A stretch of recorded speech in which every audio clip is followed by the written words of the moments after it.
Now let's begin with high-yield facts in neurology. Clinical neuroanatomy. The brain is organized into specialized regions that allow it to perform a vast range of specific functions. Most sensory areas lie posterior to the central sulcus, while the motor areas are situated anterior to it.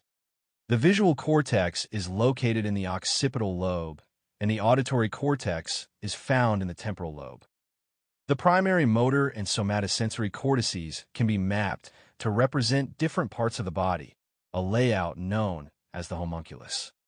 In this representation, certain body areas such as the hands and face occupy disproportionately larger cortical regions, reflecting the higher density of nerve innervation and the complexity of their motor and sensory functions. Neuroimaging plays an important role in evaluating complications of intracranial pathology, particularly herniation syndromes. The main types of brain herniation include cingulate or subfalcine herniation, with a cingulate gyrus herniates under the falx cerebri, potentially compressing the anterior cerebral artery. Central or downward transtentorial herniation, which displaces the brainstem and causes rupture of paramedian basilar artery branches, resulting in fatal durate hemorrhages in the brainstem. An uncal transtentorial herniation, involving the medial temporal lobe. Early uncal herniation causes ipsilateral pupil dilation due to cranial nerve 3 compression and contralateral hemiparesis, while late stages progress to Coma and Kernahan phenomenon, in which contralateral cerebral peduncle compression causes ipsilateral hemiparesis and a misleading contralateral blown pupil. Another severe type is cerebellar tonsillar herniation, where the cerebellar tonsils descend into the foramen magnum, compressing the brainstem and leading to coma and possible death. A key clinical indicator of uncal herniation is the presence of a blown pupil on the same side as the lesion, indicating third nerve compression. Circle of Willis and arterial supply venous drainage of brain. There are 3 major blood vessels arising from the circle of Willis that supply the brain, each responsible for distinct cortical territories. The anterior cerebral artery, middle cerebral artery, and posterior cerebral artery distribute blood to specific regions, ensuring adequate perfusion to critical functional areas. The circle of Willis and its branches are divided into anterior and posterior circulations that connect through communicating arteries, providing collateral blood flow in case of occlusion. The most common sites of aneurysm formation are within the anterior circulation, accounting for approximately 85% of intracranial aneurysms.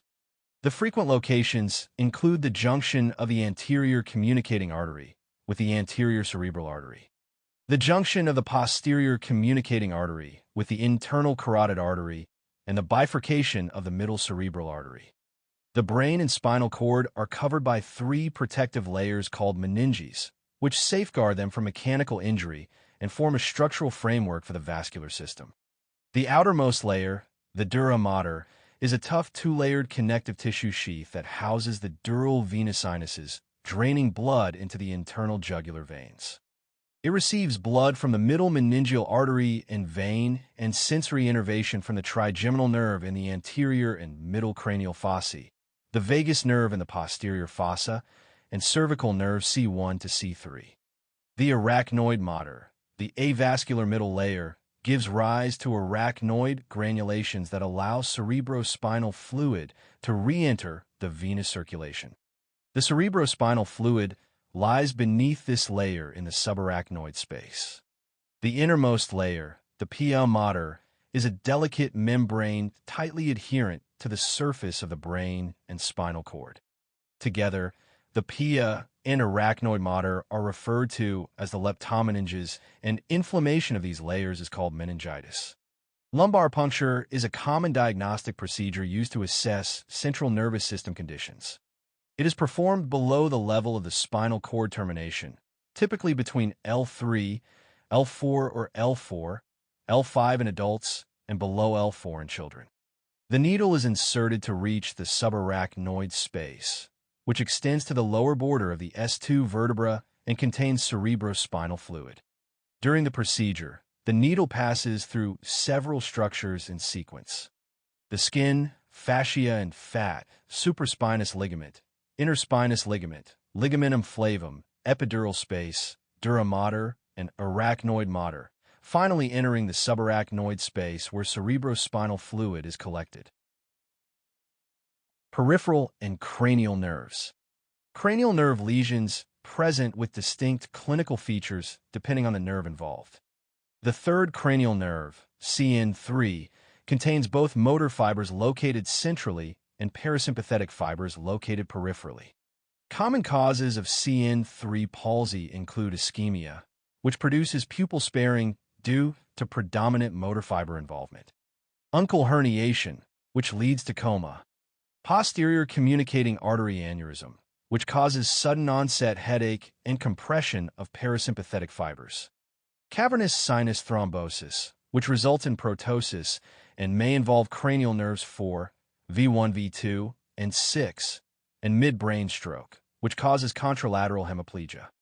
Motor dysfunction affects the extraocular muscles and levator palpebrae superioris, typically resulting from vascular diseases such as diabetes mellitus, where ischemic damage compromises oxygen and nutrient delivery to the inner fibers. The signs include ptosis and a down-and-out gaze.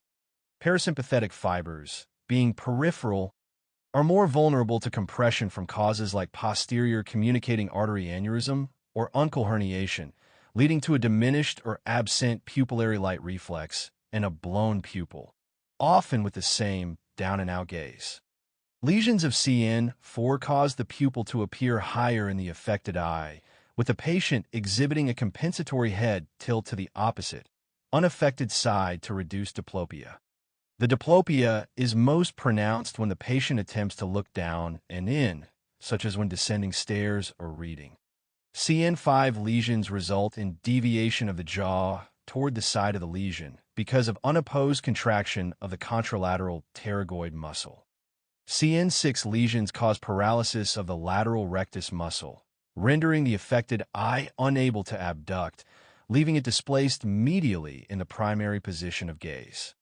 CN10 lesions cause deviation of the uvula away from the side of the lesion and dysarthria due to unilateral paralysis of the vocal cord. CN11 lesions lead to weakness in turning the head away from the side of the lesion due to sternocleidomastoid muscle weakness and drooping of the shoulder on the affected side because of trapezius muscle involvement. CN12 lesions cause deviation of the tongue toward the affected side due to unopposed action of the contralateral genioglossus muscle overpowering the weakened muscles on the lesion side. Facial weakness can be divided into upper motor neuron, UMN, and lower motor neuron, LMN, types. UMN facial weakness usually results from a stroke affecting the contralateral hemisphere, while LMN facial weakness is caused by a lesion of the facial nerve itself. In an upper motor neuron lesion, such as one involving the motor cortex, there is contralateral paralysis of only the lower face because the upper face receives bilateral cortical innervation. In contrast, a lower motor neuron lesion causes peripheral ipsilateral facial paralysis with complete loss of facial movement on the affected side, including the inability to close the eye. Bell palsy, the most common LMN cause, is usually due to herpes simplex virus reactivation and generally resolves gradually, though prednisone accelerates recovery. Other causes of facial nerve palsy include congenital defects or acquired conditions, such as facial nerve schwannoma, which causes slow-onset palsy. It can also occur as a complication of AIDS, Lyme disease, sarcoidosis, parotid gland surgery, tumors, or diabetes. Ramsay-Hunt syndrome is characterized by facial palsy with a vesicular rash in the ipsilateral ear or mouth caused by varicella-zoster virus infection, and is treated with acyclovir or famciclovir. When distinguishing UMN from LMN lesions, remember that in UMN lesions, everything goes up, while in LMN lesions, everything goes down. In an upper motor neuron lesion, muscle atrophy and fasciculations are absent. Reflexes and tone are increased, the Babinski sign is positive, and weakness is spastic. In a lower motor neuron lesion, muscle atrophy and fasciculations are present, reflexes and tone are decreased, the Babinski sign is absent, and weakness is flaccid. Reflexes are tested clinically to help identify lesions in different spinal segments and to assess the level of spinal cord injury. The most important reflexes follow a numerical order according to their corresponding nerve roots. The Achilles reflex tests S1 and S2. The patellar reflex tests L2 to L4. The biceps and brachioradialis reflexes test C5 and C6, and the triceps reflex test C6, C7, and C8. Additional reflexes include the cremasteric reflex, which tests L1 and L2, and the anal wink reflex, which tests S3 and S4. Reflexes are graded as follows: 0 for absent, 1 plus 4 hypoactive, 2 plus 4 normal, 3 plus 4 hyperactive, and 4 plus 4 clonus. The spinal cord is a crucial structure that transmits motor, sensory, and autonomic signals between the brain and body. Various tracts within the spinal cord are responsible for specific functions. The lateral corticospinal tract controls the movement of the ipsilateral limbs and body, and lesions here result in ipsilateral paresis below the level of the lesion. The dorsal column carries fine touch, vibration, two-point discrimination, and conscious proprioception, and a lesion leads to ipsilateral loss of these sensations below the lesion. The spinothalamic tract transmits pain and temperature sensations, and damage results in contralateral loss of pain and temperature below the lesion level. Spinal cord diseases vary by the area affected. In poliomyelitis and spinal muscular atrophy, SMA, there is destruction of the anterior horns causing lower motor neuron lesions and flaccid paralysis. Poliomyelitis is caused by an enterovirus, P. coronavirus, RNA, transmitted via the fecal-oral route. Lumbar puncture shows pleocytosis, neutrophils first and then lymphocytes, with slightly elevated protein and normal glucose. Similar lesions and symptoms may occur with West Nile virus infection. Treatment calls for supportive therapy and rehabilitation. Spinal muscular atrophy, SMA, is due to mutation in SMN1 and SMN2 genes. It presents with weakness and muscle wasting in limbs, respiratory, or brainstem muscles. Diagnosis relies on genetic testing, prenatal and postnatal, cerebrospinal fluid findings, and creatine kinase, CK, levels are normal. Supportive therapy is the mainstay of treatment. Multiple sclerosis, MS, can be caused by infections such as Epstein-Barr virus, EBV, immune disorders, environmental factors such as vitamin D deficiency, and genetic factors. It leads to focal inflammation and macroscopic plaques with injury to the blood-brain barrier and subsequent neurodegeneration. Demyelination involves patchy areas of the subcortical white matter, brainstem, and spinal cord, mostly in the cervical region. Optic nerve demyelination leads to monocular vision loss. Diagnosis is based on clinical findings and MRI to rule out other causes. Lesions are disseminated in space and time. Treatment includes glatiramer acetate, fingolimod, interferon beta preparations, and dimethyl fumarate to modify disease course. Treating the underlying cause for relapse and symptoms of neurologic issues includes a course of 4 steroids, such as methylprednisolone, to hasten recovery from flare or relapse. Transverse myelitis can be an acquired, focal, inflammatory disorder that usually is a part of multiple sclerosis. However, it can occur with infections by enterovirus, HIV, mycoplasma, treponema pallidum, and others. It most commonly occurs in thoracic levels and leads to paraplegia with loss of bladder and bowel function. It can have both upper and lower motor neuron signs. Pathology shows perivascular infiltration, demyelination, and axonal injury. Diagnosis requires exclusion of cord compression, first with MRI and then lumbar puncture. Treatment includes high-dose intravenous glucocorticoids and pain management.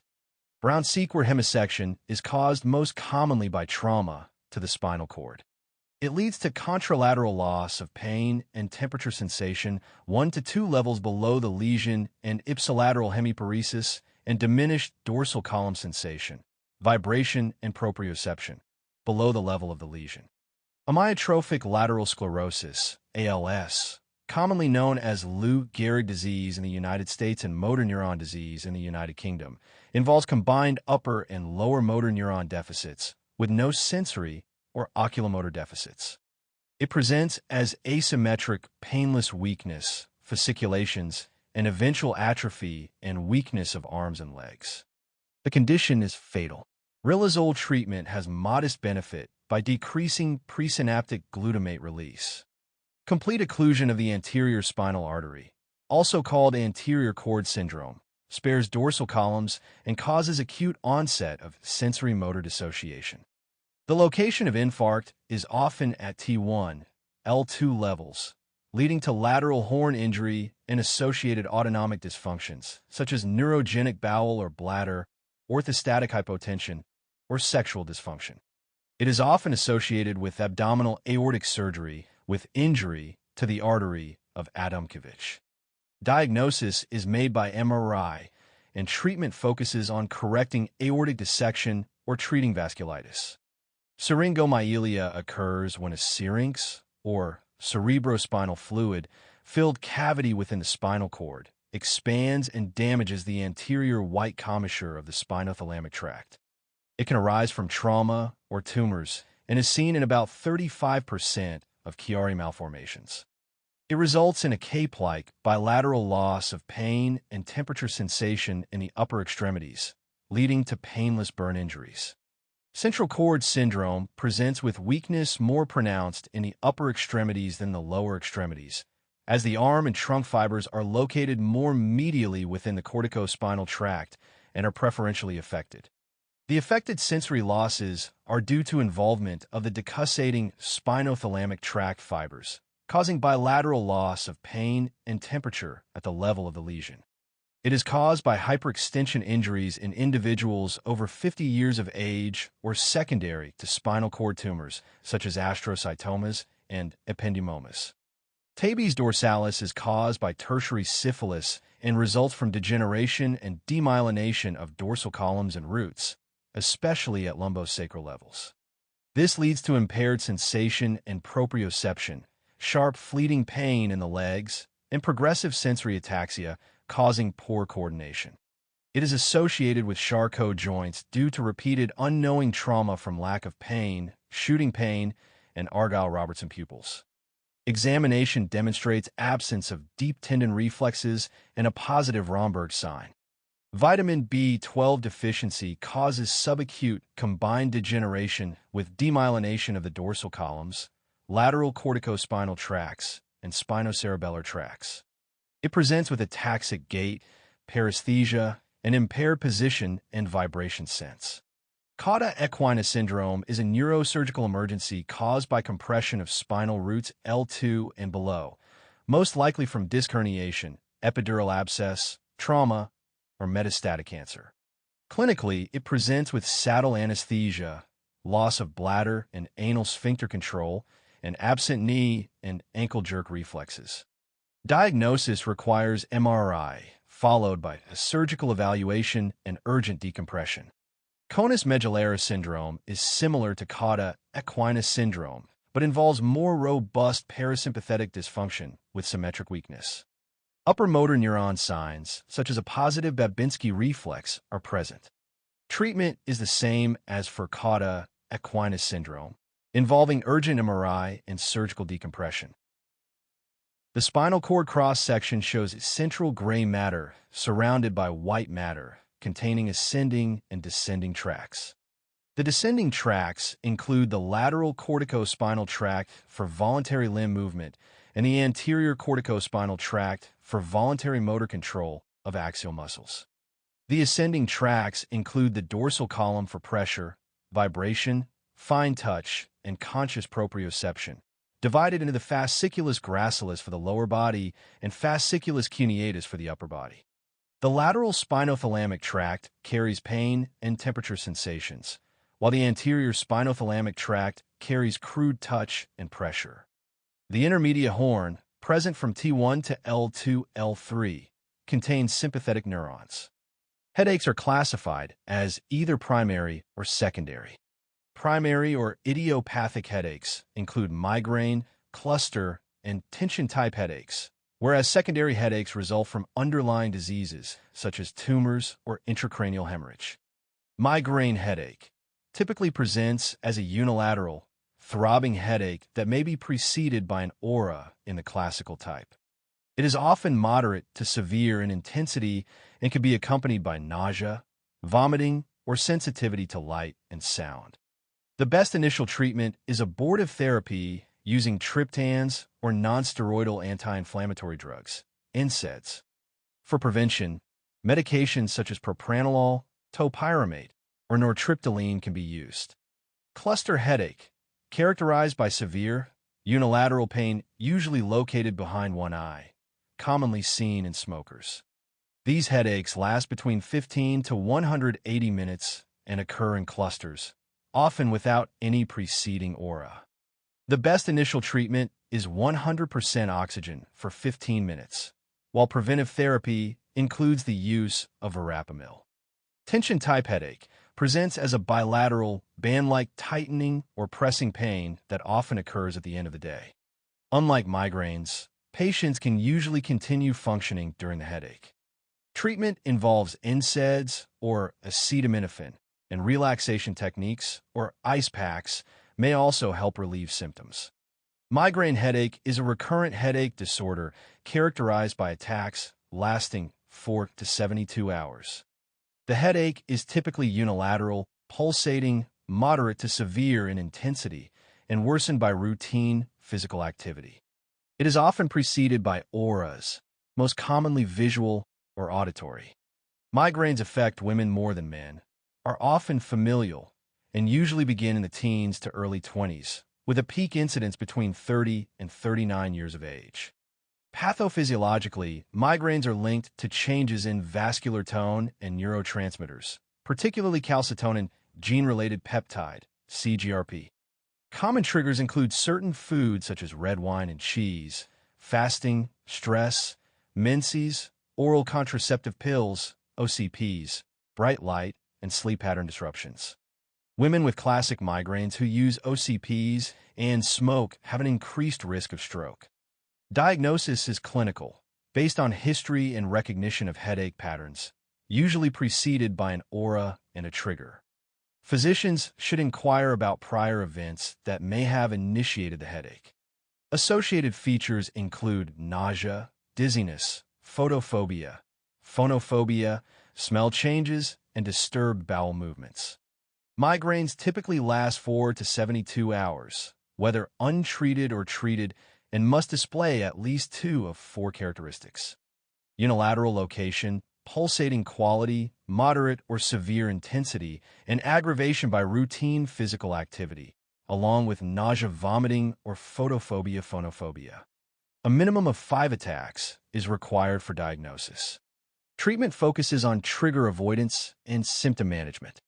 Abortive therapy includes triptans after failure of over-the-counter NSAIDs, alone or combined with other analgesics, such as naproxen. Symptomatic therapy for nausea, such as 4-metoclopramide, can be used in the emergency department. Other options include ergots or CGRP antagonists like Rimspent and Abrogepant.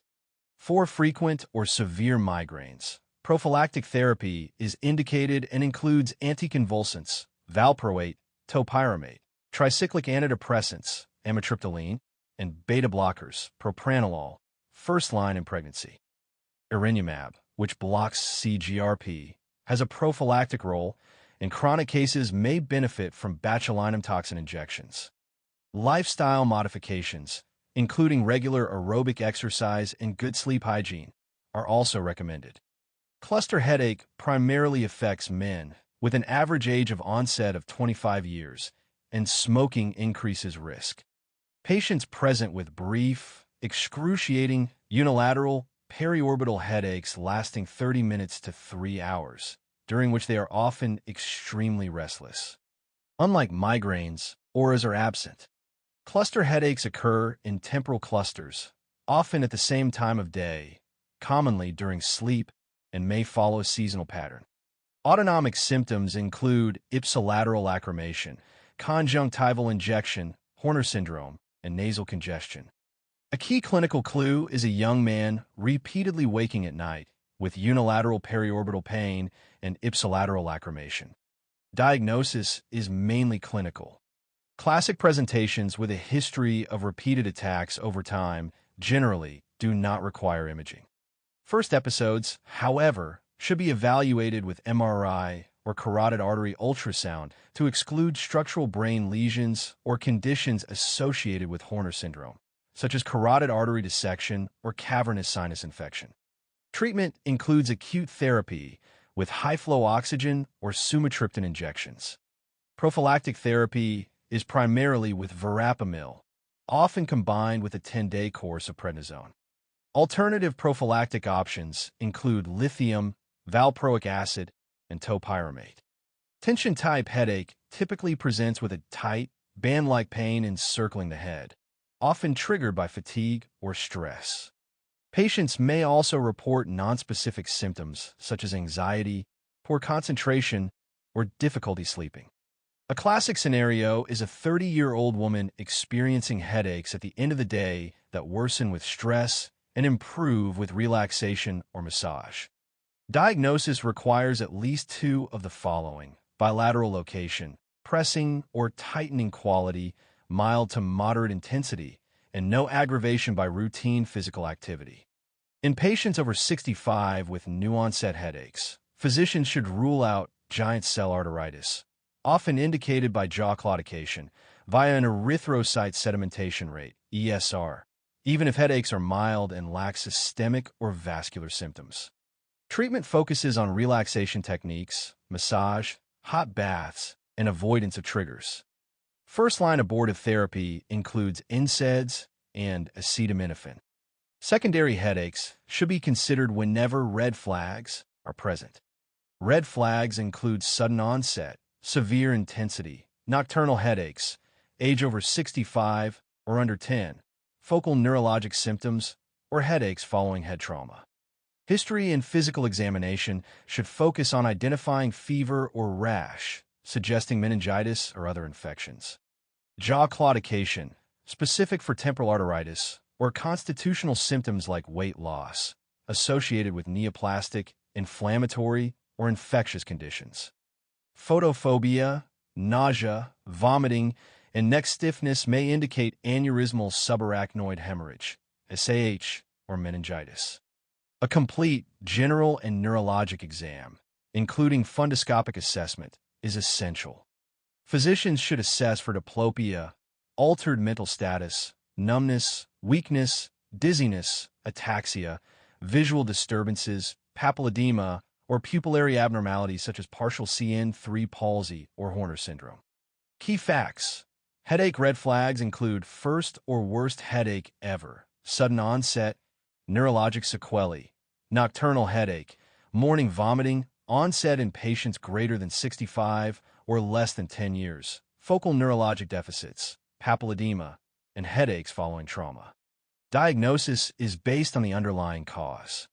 For suspected SAH, obtain a non-contrast head CT. If CT is negative but suspicion remains, perform a lumbar puncture to assess for xanthochromia, which supports the diagnosis. In the emergency setting, check ABCs, assess Glasgow Coma Scale, consider early intubation if needed, treat seizures with benzodiazepines, maintain intravascular volume with fluids, and obtain a complete blood count for infection. If temporal arteritis is suspected, obtain an ESR. CT imaging is indicated for patients with red flag symptoms. Treatment targets the underlying cause. SAH may require emergency surgery, whereas temporal arteritis is treated with steroids. Analgesics may be administered for symptomatic pain relief while evaluating and managing the underlying disorder. Trigeminal neuralgia is a recurrent, severe, shock-like, shooting, or stabbing pain along the distributions of the trigeminal nerve, CN5. It is often triggered by innocuous stimuli, such as cold, minor trauma, chewing, or brushing teeth. The pain is typically unilateral and lasts a maximum of 2 minutes per episode. Pathophysiology. The most common cause is compression of the trigeminal nerve root. Demyelination, as seen in multiple sclerosis, can also cause trigeminal neuralgia.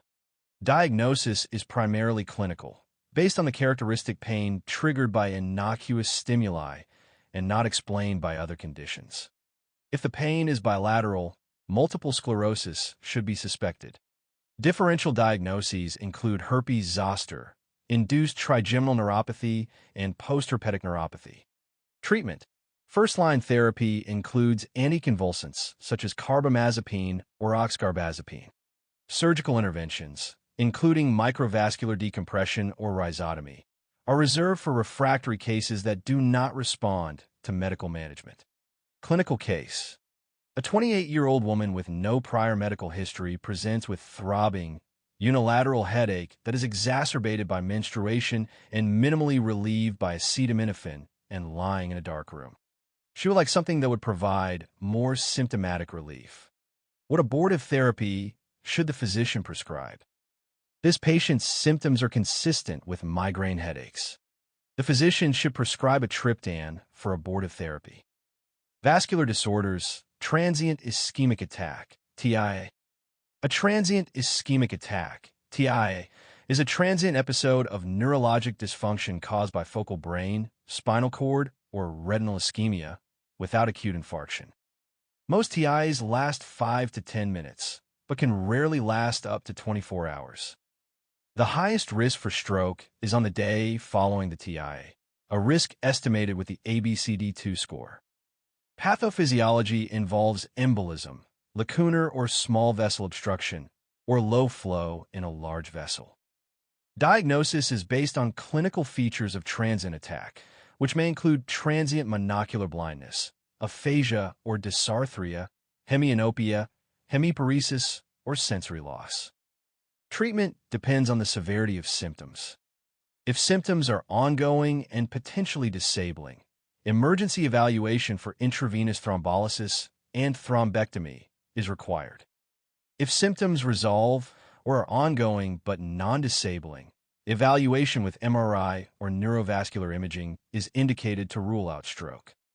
Once the cause is identified, a plan is implemented to reduce the risk of future stroke by use of medications such as antiplatelet therapy, modification of stroke risk factors including hypertension and diabetes, or carotid endarterectomy.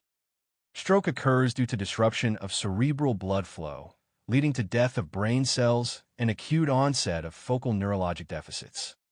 Strokes can be classified as ischemic, which account for 80% of cases, or hemorrhagic, which account for 20% of cases. Risk factors for stroke can be divided into modifiable and non-modifiable categories. Modifiable risk factors, remembered by the acronym LIVE the way a coach should, include coronary artery disease, obesity, atrial fibrillation, carotid stenosis, hypercholesterolemia, smoking, hypertension, the highest risk factor, diabetes, and drug use such as cocaine or intravenous drugs.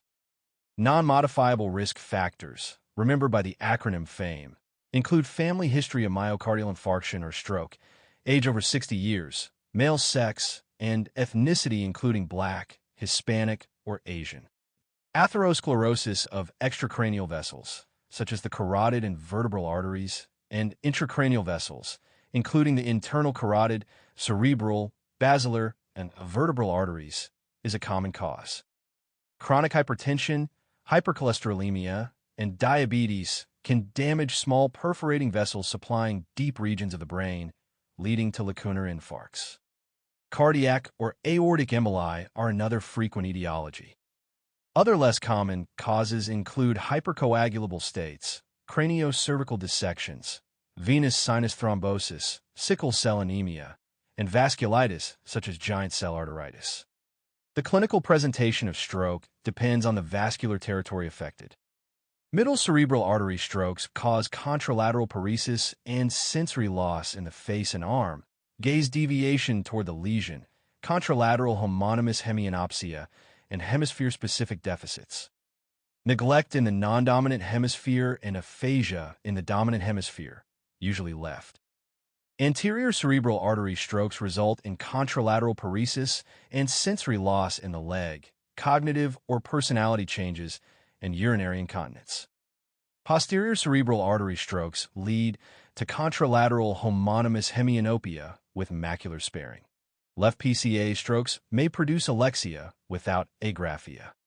Occlusion of a PCA branch can cause Weber syndrome, characterized by ipsilateral CN3 palsy, contralateral hemiparesis, and Parkinsonian rigidity if the substantia nigra is involved.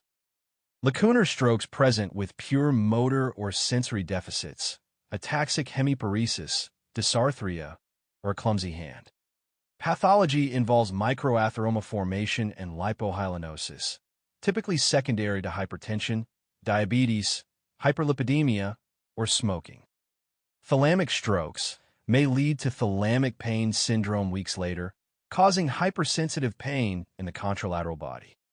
Posterior inferior cerebellar artery, PICA, strokes or vertebral artery strokes, known as Wallenberg syndrome, manifest as loss of pain and temperature sensation on the ipsilateral face and contralateral body, ipsilateral bulbar weakness or dysarthria, ipsilateral Horner syndrome, ptosis, meiosis, rarely facial anadrosis, vertigo, nystagmus, and hiccups. Carotid artery dissection, often caused by oropharyngeal injury, presents with sudden headache, neck pain, and Horner syndrome. The best initial step in stroke diagnosis is a non-contrast head CT to differentiate ischemic from hemorrhagic stroke and identify potential candidates for thrombolytic therapy. Ischemic strokes less than 6 hours old are often not visible on CT. Initial laboratory evaluation includes checking blood glucose first, followed by drawing CBC, prothrombin time, PT, partial thromboplastin time, PTT, cardiac enzymes at troponin, and blood urea nitrogen, BUN, creatinine, especially if thrombolytic therapy or intervention may be required. Determining the underlying cause of stroke is essential. For cardioembolic strokes, obtain ECG, echocardiogram, and Holter monitor if the initial ECG is normal. For thrombotic strokes, perform carotid ultrasonography, MRA, CT angiography, CTA, transcranial Doppler, or conventional angiography. Other potential causes to evaluate include hypercoagulable states, sickle cell disease, and vasculitis. Contraindications to TPA therapy can be remembered using the mnemonic sample stages. Stroke or head trauma within the last 3 months is a contraindication. Anticoagulation with an INR greater than 1.7 or a prolonged PTT is a major contraindication. Myocardial infarction in the past 3 months, prior intracranial hemorrhage, and low platelet count below 100,000 per mm superscript 3 are also contraindications. Elevated blood pressure, specifically systolic greater than 185 millimeters of mercury or diastolic greater than 110 millimeters of mercury, is a major contraindication. Major surgery in the past 14 days, a transient ischemic attack with mild symptoms, or rapid improvement within 6 months, gastrointestinal or urinary bleeding in the past 21 days, or glucose less than 50 milligrams DL are additional contraindications. Extremely high or low blood glucose, above 400 milligrams DL or below 50 milligrams DL, is a major contraindication. Seizures present at the onset of stroke are also included. If any of these values can be corrected using appropriate treatment before the 3 to 4.5 hour treatment window, TPA administration can be considered. Acute treatment. For hemorrhagic stroke, see the intracerebral hemorrhage discussion.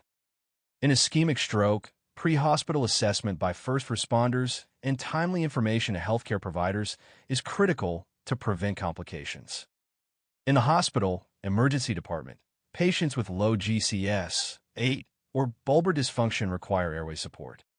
Supplemental oxygen is provided to maintain SpO2 greater than 94% only if hypoxic.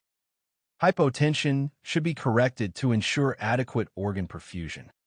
The National Institutes of Health Stroke Scale, NHSS, is used for diagnosis and assessment.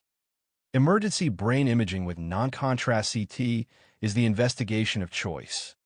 Blood glucose levels should be maintained between 140 and 180 milligrams DL. IV alteplase is indicated in eligible patients without contraindications, even if mechanical thrombectomy is planned, particularly for anterior large vessel occlusions within 24 hours of presentation.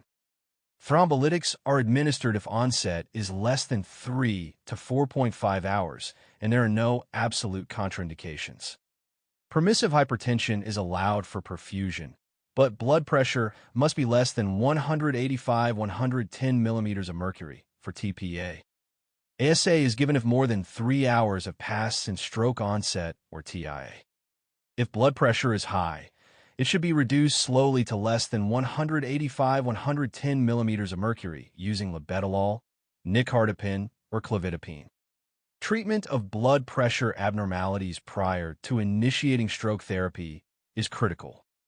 High blood pressure, defined as systolic greater than 200 millimeters of mercury or diastolic greater than 120 millimeters of mercury, can worsen cerebral injury through cerebral edema, hemorrhagic transformation, or expansion of a hematoma.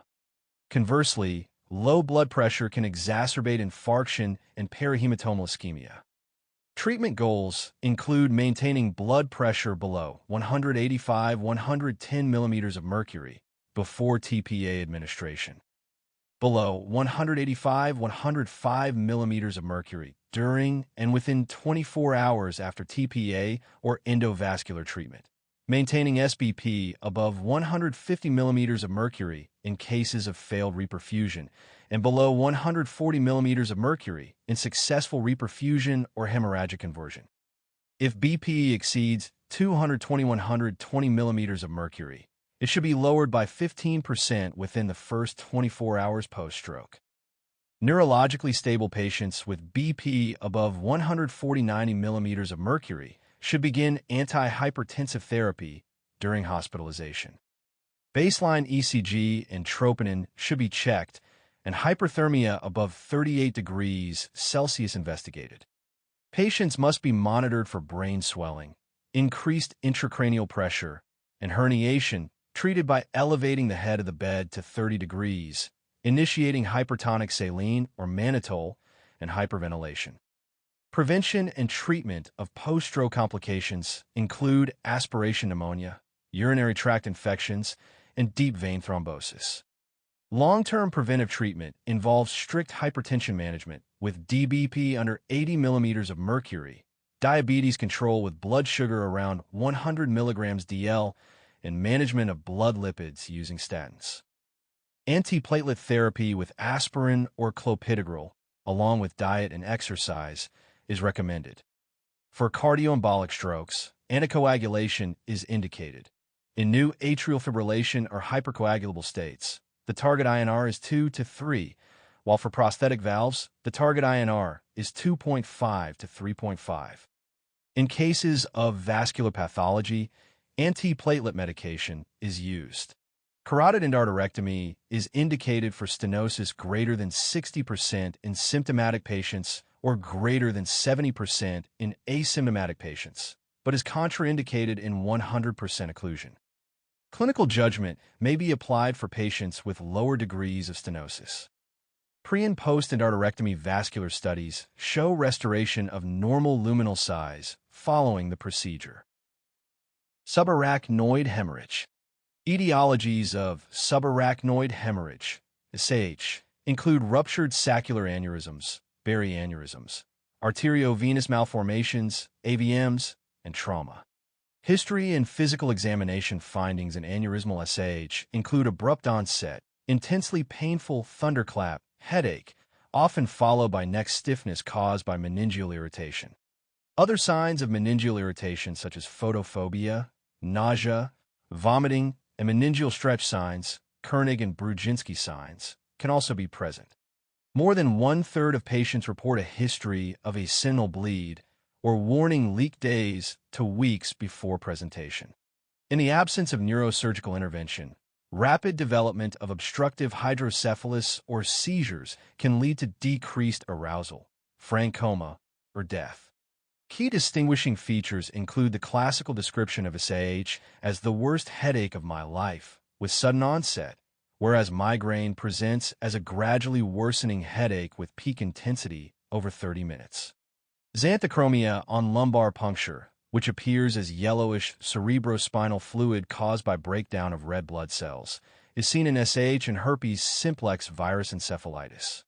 Diagnosis begins with immediate head CT without contrast to evaluate the subarachnoid space, with greatest sensitivity within 6 hours of symptom onset. If CT is negative, lumbar puncture is performed to detect red blood cells, xanthochromia, elevated protein, and increased intracranial pressure a few hours after the onset of thunderclap headache. 4-vessel angiography or equivalent non-invasive angiography, such as CT angiography with 3-dimensional reconstructions, is performed once SAH has been confirmed to identify the source of bleeding. Invasive CTA is warranted in high-risk cases and in patients with high clinical suspicion, even if CT and lumbar puncture are unrevealing. Conditions associated with increased risk of Barry aneurysms and subsequent SAH include Marfan syndrome, aortic coarctation, autosomal dominant polycystic kidney disease, Ehlers-Danlos syndrome, sickle cell anemia, tobacco smoking, atherosclerosis, familial history, hypertension, and hyperlipidemia. Treatment of SAH is primarily neurosurgical. Definitive management may involve angiographic coiling and/or stenting to stabilize the aneurysm. Prevention of rebleeding. The most dreaded complication and most likely to occur within the first 24 hours is achieved by maintaining systolic blood pressure below 150 millimeters of mercury until the aneurysm is coiled or clipped. Choice between coiling and clipping depends on the lesion site, neck of the aneurysm, and availability, with coiling generally preferred.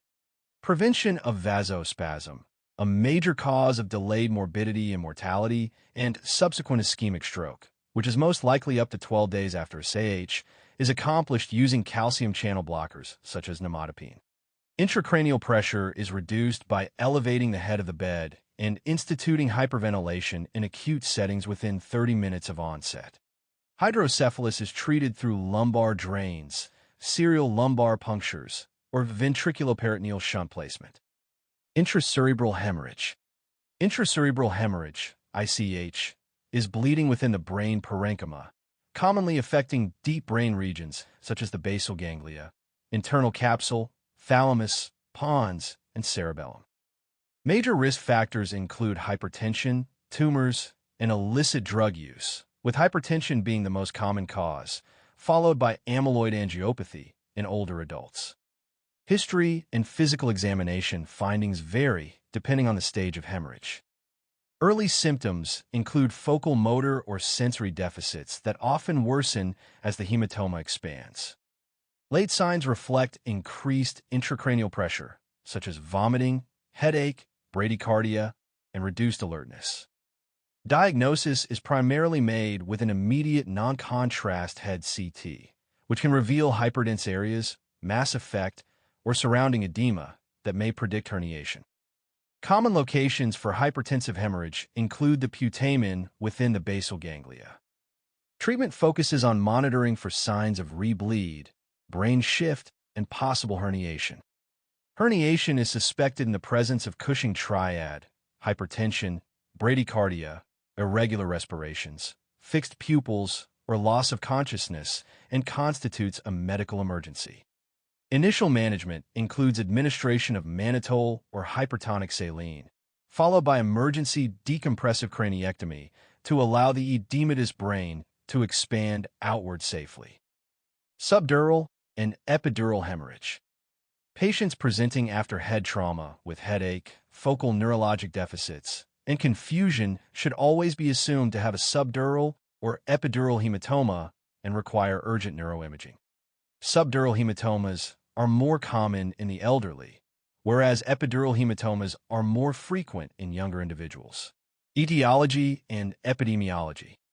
Acute subdural hematoma, caused by head trauma, leading to rupture of bridging veins, resulting in accumulation of blood between the dura and arachnoid membranes. More common in older adults and patients who overuse alcohol. Chronic subdural hematoma, head trauma leading to gradual accumulation of blood in the same space. Often seen in older adults. Epidural hematoma usually occurs due to lateral skull fracture causing a tear of the middle meningeal artery, with blood accumulating between the skull and dura mater. Commonly associated with severe trauma in younger patients. History and physical examination. Acute subdural presents within 24 hours with decreased Glasgow Coma Scale, GCS, pupil inequality, and motor deficits.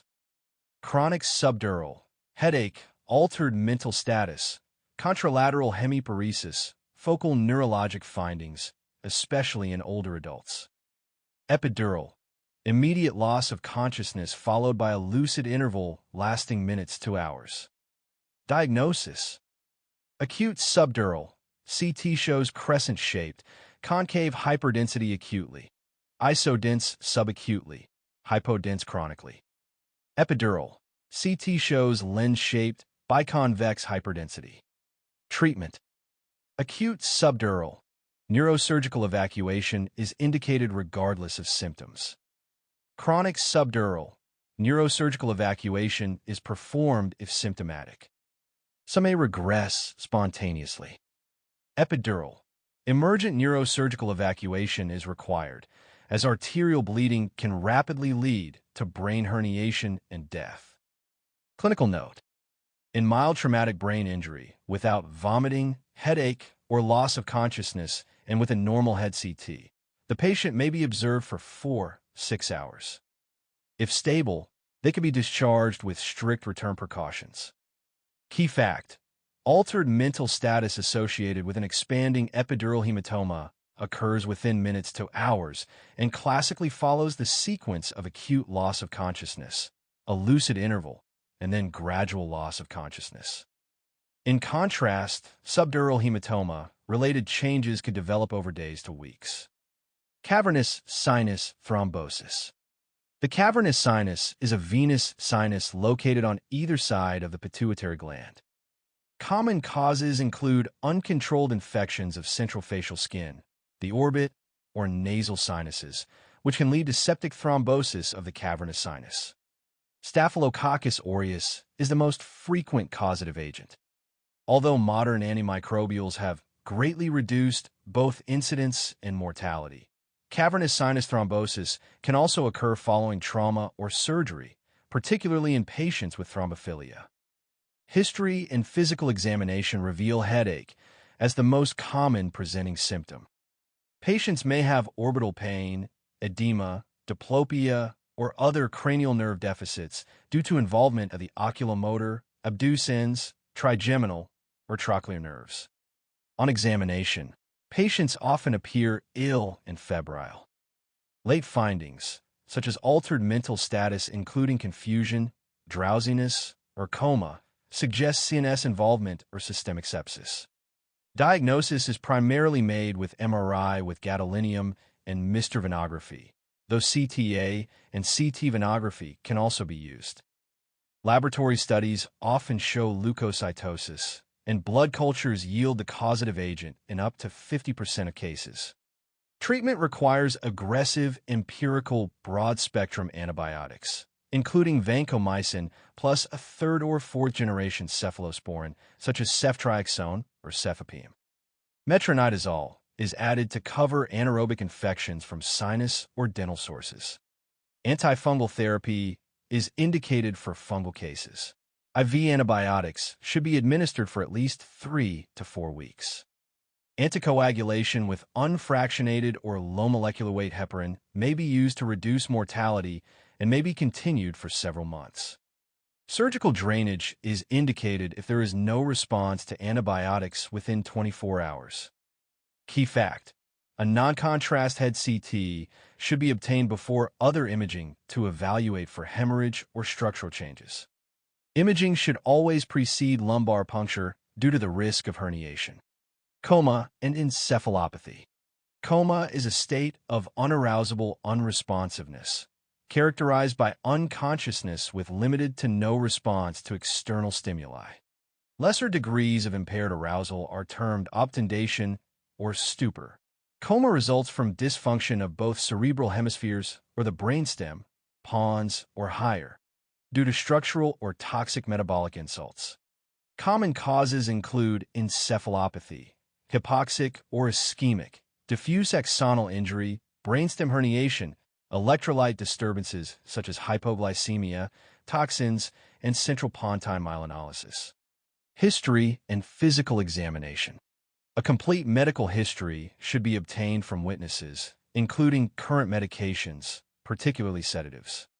A thorough medical and neurologic examination is essential, including assessment of mental status, spontaneous motor activity, muscle tone, breathing patterns, fundoscopy for papilledema, pupillary size and light response, eye movements, corneal reflex, gag reflex, and motor or autonomic responses to noxious stimuli applied to the limbs, trunk, and face, such as retromandibular pressure or nasal tickle.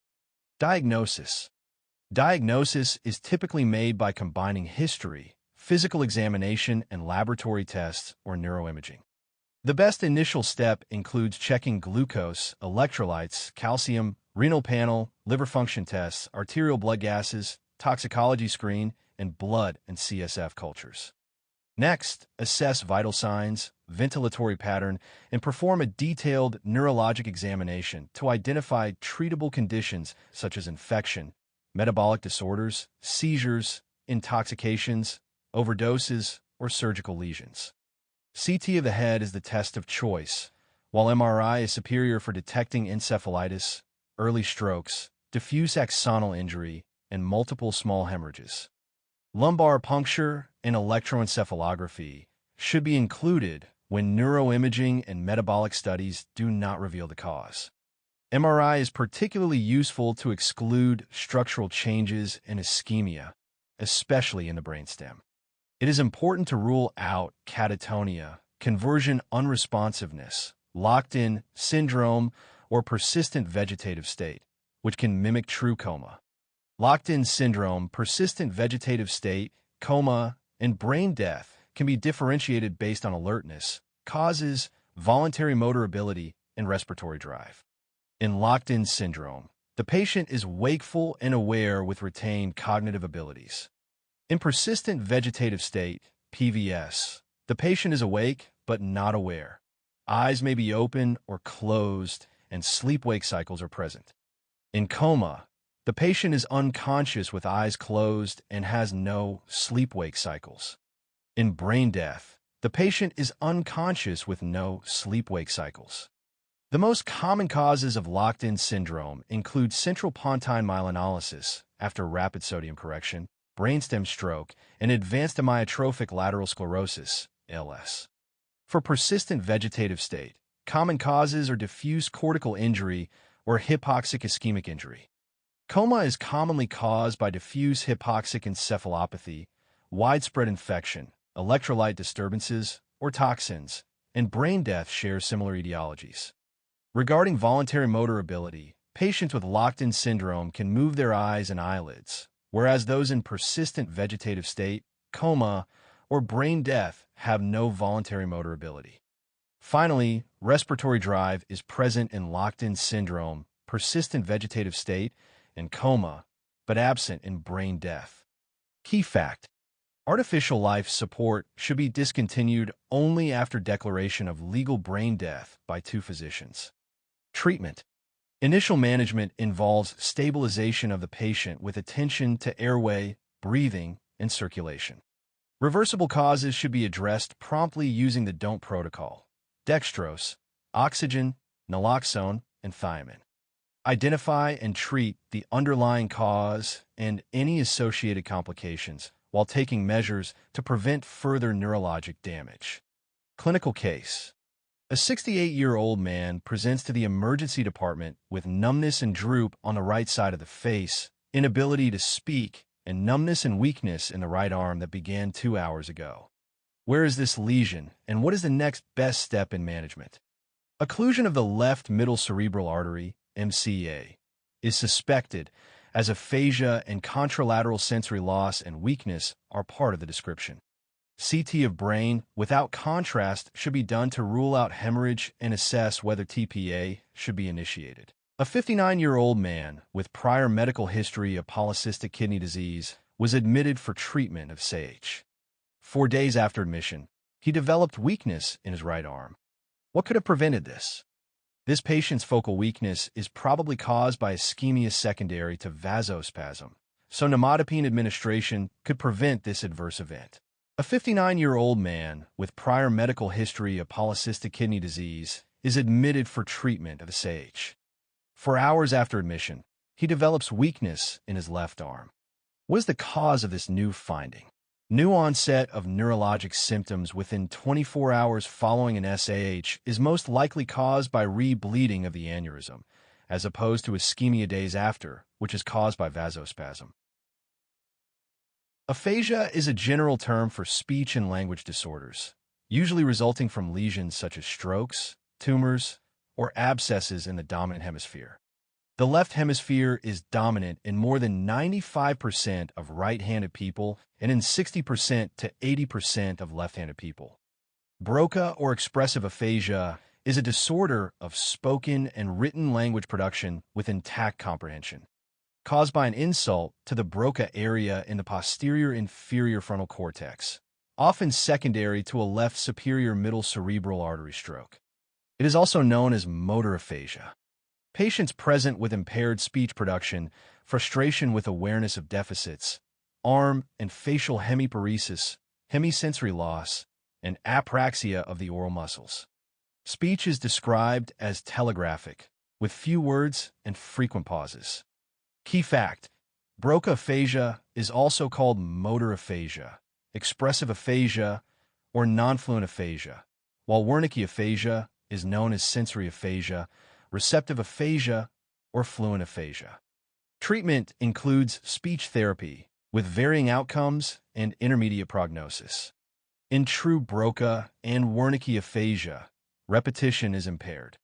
If repetition is intact, the deficit is called transcortical motor aphasia, TMA, or transcortical sensory aphasia, TSA, caused by a lesion around either the BROCA or Wernicke area, respectively, and is also known as secondary aphasia. Wernicke or receptive aphasia is a disorder of language comprehension with intact yet nonsensical production, caused by an insult to the Wernicke area in the left posterior superior temporal, parasylvian, lobe, often secondary to left inferior or posterior MCA embolic stroke. Patients present with preserved fluency of language but impaired repetition and comprehension, leading to word salad. They are unable to follow commands, frequently use neologisms, made-up words, and paraphasic errors, word substitutions, and show lack of awareness of their deficits. Treatment involves addressing the underlying etiology and initiating speech therapy. Mnemonic: BROCA is broken and Wernicke is wordy. An 82-year-old woman presents to the emergency department with a 2-day history of difficulty speaking and weakness in her right face and arm. During the interview, she speaks in 2 to 3 word choppy sentences and can follow commands. She cannot repeat what you say. Where's her lesion? This patient presents with BROCA or expressive aphasia. In BROCA aphasia, the lesion is in the posterior frontal cortex of the dominant side of the brain. In this case, the lesion also involves the face and arm regions of the motor cortex, which are immediately adjacent to BROCA area on the left hemisphere.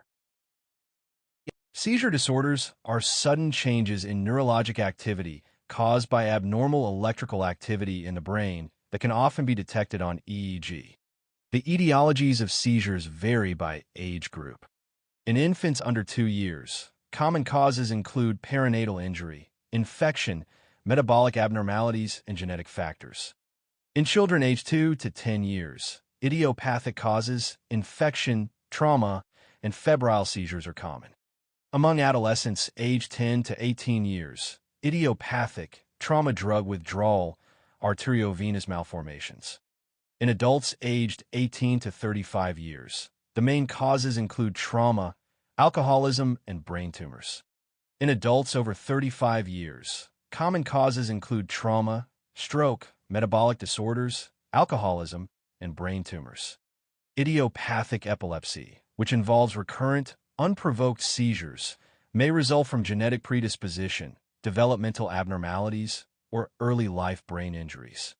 Causes of acquired epilepsy include structural brain lesions, such as tumors, strokes, AVM hemorrhages, or developmental abnormalities, which tend to present with focal onset or focal postictal deficits, suggesting focal CNS pathology. Non-neurologic or provoked seizures can arise from conditions such as hypoglycemia, hyponatremia, hypocalcemia, hyperosmolar states, hepatic encephalopathy, uremia, porphyria, drug overdose from substances like cocaine, antidepressants, neuroleptics, methylxanthines, or lidocaine, drug withdrawal from alcohol or sedatives, eclampsia, hyperthermia, hypertensive encephalopathy, head trauma, and cerebral hypoperfusion. A seizure is classified as either partial, also known as focal, or generalized, depending on the area of the brain affected. Partial or focal seizures begin in one specific region of the brain and are further divided based on whether consciousness is impaired. In simple partial seizures, consciousness remains intact, while in complex partial seizures, there is impaired consciousness, often accompanied by automatisms or behavioral arrest. Partial seizures may also progress to secondary generalized seizures, where the abnormal electrical activity spreads to involve both hemispheres of the brain. Generalized seizures, on the other hand, involve both hemispheres from the onset and result in loss of consciousness. The main types of generalized seizures include tonic-clonic, myoclonic, atonic, and absent seizures. Tonic-clonic seizures, also known as grand mal seizures, consist of an initial tonic phase with body stiffening followed by a clonic phase with rhythmic jerking movements. Tonic seizures involve sustained muscle stiffening without rhythmic jerks. Myoclonic seizures are characterized by quick, repetitive jerks of the muscles. Atonic seizures, also called drop seizures, cause a sudden loss of muscle tone leading to falls. Absent seizures, also known as petit mal seizures, present as brief episodes of a blank stare with no postictal confusion and often go unnoticed. Each seizure type reflects distinct patterns of electrical activity within the brain and requires tailored diagnostic and management approaches. Key facts: both simple partial and complex partial seizures may evolve into secondary generalized seizures. Focal seizures can progress into bilateral tonic-clonic type and may involve loss of consciousness with postictal confusion. If an adult presents with lips smacking, impaired awareness, and postictal confusion, it indicates a complex partial seizure. If uncontrollable thumb twitching occurs with full awareness, it suggests a simple partial seizure. Clonic movements with loss of consciousness and incontinence indicate tonic-clonic, or grand mal, seizures. Focal, or partial, seizures result from abnormal electrical activity in a discrete brain region and may involve motor, sensory, autonomic, or psychic features such as fear, déjà vu, or hallucinations. An aura is common, and automatisms like lips smacking or swallowing often occur. A transient postictal deficit, such as Todd paralysis, can follow and typically resolves within 24 hours. Aware focal seizures, previously called simple partial, do not impair consciousness, whereas impaired awareness seizures, previously called complex partial, typically originate in the temporal lobe and spread bilaterally, causing impaired consciousness with postictal confusion, disorientation, and amnesia. Generalized seizures affect both hemispheres and cause loss of consciousness. They are divided into motor and non-motor types. Tonic-clonic seizures involve sudden loss of consciousness, extension of the back, and rhythmic clonic movements. They are often idiopathic, but may evolve from focal seizures. Features include tongue biting, incontinence, cyanosis during the ictal phase, and postictal confusion with fatigue and headache. Absent seizures are brief, generalized, non-motor seizures lasting 5-10 seconds, often unnoticed and occurring many times daily. The patient appears to stare blankly or daydream, sometimes with subtle movements like lips smacking or eyelid fluttering. These episodes can be triggered by hyperventilation and lack of postictal phase. Absent seizures begin in childhood, are often familial, and usually resolve before adulthood. Unknown seizures are those where onset, focal or generalized, cannot be determined.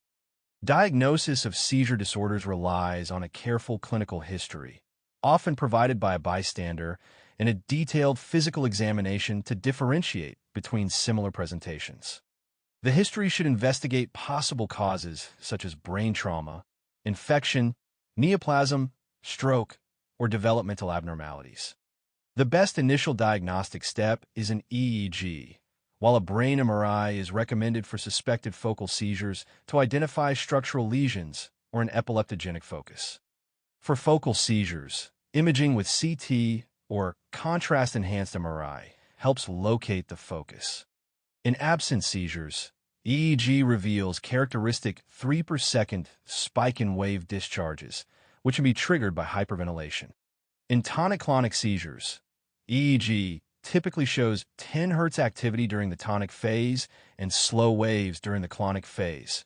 Normal EEG findings in such cases suggest pseudoseizures.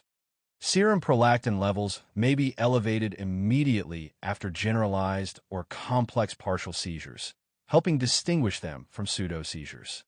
To rule out systemic causes, laboratory studies should include CBC, electrolytes, calcium, fasting glucose, liver and renal panels, ESR, and a toxicology screen. Treatment begins with securing the airway when necessary. For acute seizures lasting longer than 5 minutes, treatment follows status epilepticus protocols. When seizures are secondary to systemic causes, such as hypoglycemia, alcohol withdrawal, or fever in children, management focuses on correcting the underlying issue.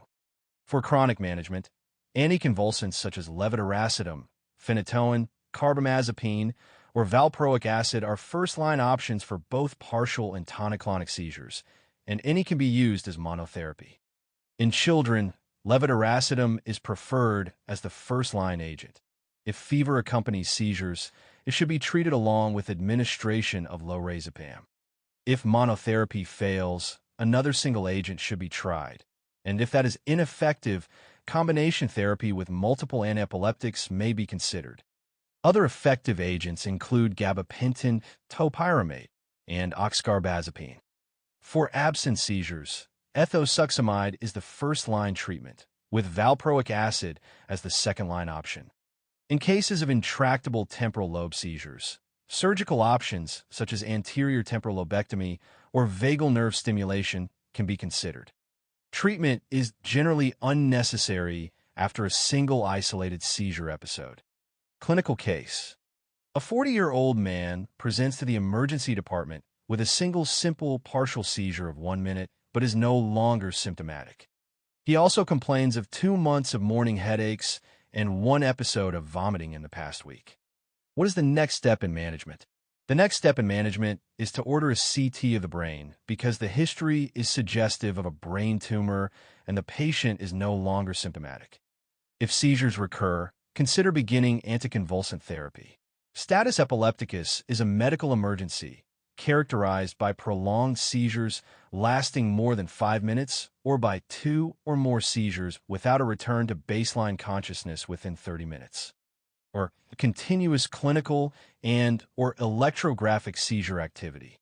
Common causes include anticonvulsant withdrawal or noncompliance, anoxic brain injury, alcohol or sedative withdrawal, other drug intoxications, metabolic disturbances such as hyponatremia, head trauma, and infections. The mortality rate ranges from 10 to 20%. Diagnosis and treatment should proceed simultaneously. Determining the underlying cause involves obtaining a collateral history. performing a thorough physical examination, and ordering investigations including CBC, electrolytes, calcium, glucose, arterial blood gases, liver function tests, BUN and creatinine, ESR, antiepileptic drug levels, and a toxicology screen. Continuous EEG monitoring is indicated when non-convulsive status epilepticus is suspected or when the patient does not regain consciousness after visible seizures stop.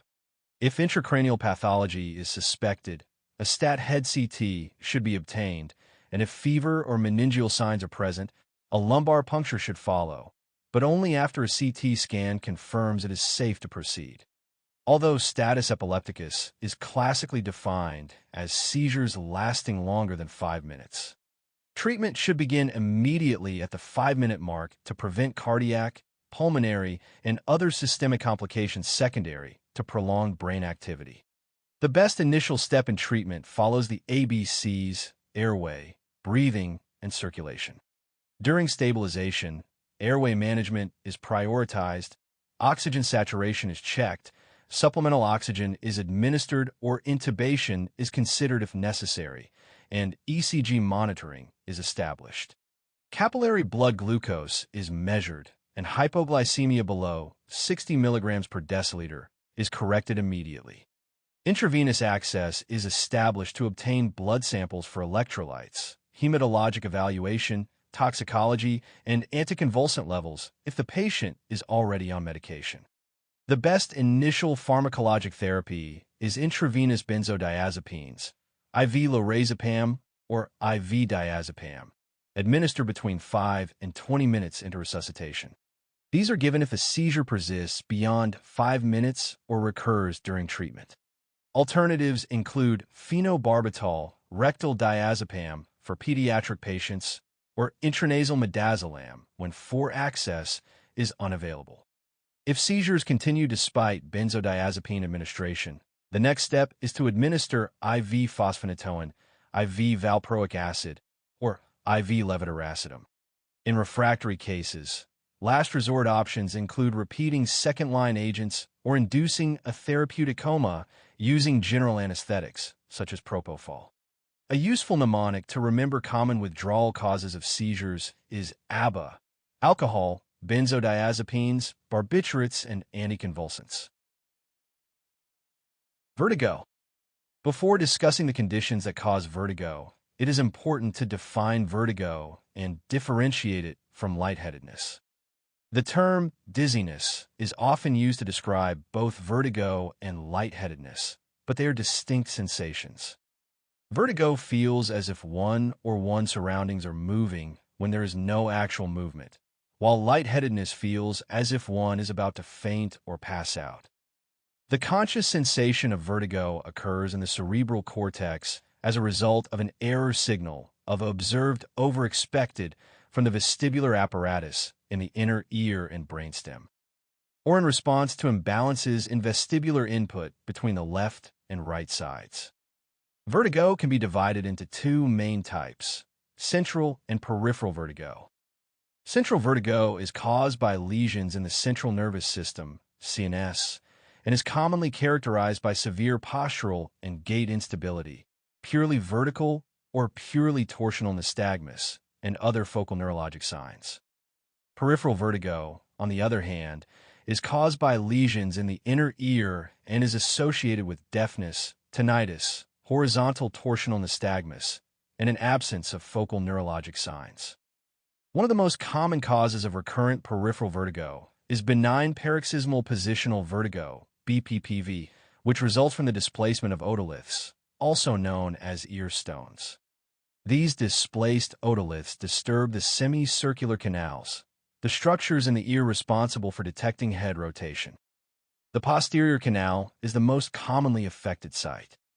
In terms of history and physical examination, patients with BPPV typically present with transient, episodic vertigo lasting less than 1 minute, along with nystagmus triggered by changes in head position such as turning in bed, getting in and out of bed, or reaching overhead. BPPV may also be accompanied by nausea and vomiting. Key fact: progressive bilateral high-frequency sensorineural hearing loss, and occasional tinnitus are considered normal age-related changes known as presbycusis. These are typically noticed by around 60 years of age. For diagnosis, the Dix-Hallpike maneuver is primarily used to identify posterior canal BPPV. During this test, the patient turns their head 45 degrees to the right or left and then moves from a sitting to a supine position. If vertigo and the characteristic nystagmus, rotatory nystagmus with the fast phase directed toward the affected side, are reproduced, BPPV is the likely diagnosis. If the test is positive, it should be repeated. In cases of BPPV, vertigo usually fatigues with the second attempt due to the washout of the otoconia. However, if nystagmus persists for more than 1 minute, is not suppressed by visual fixation, lacks fatigability, and is accompanied by gait disturbance, a central lesion should be suspected. For treatment, the Epley maneuver, which is an extended version of the Dix-Hallpike maneuver, is highly effective and resolves approximately 85% of cases.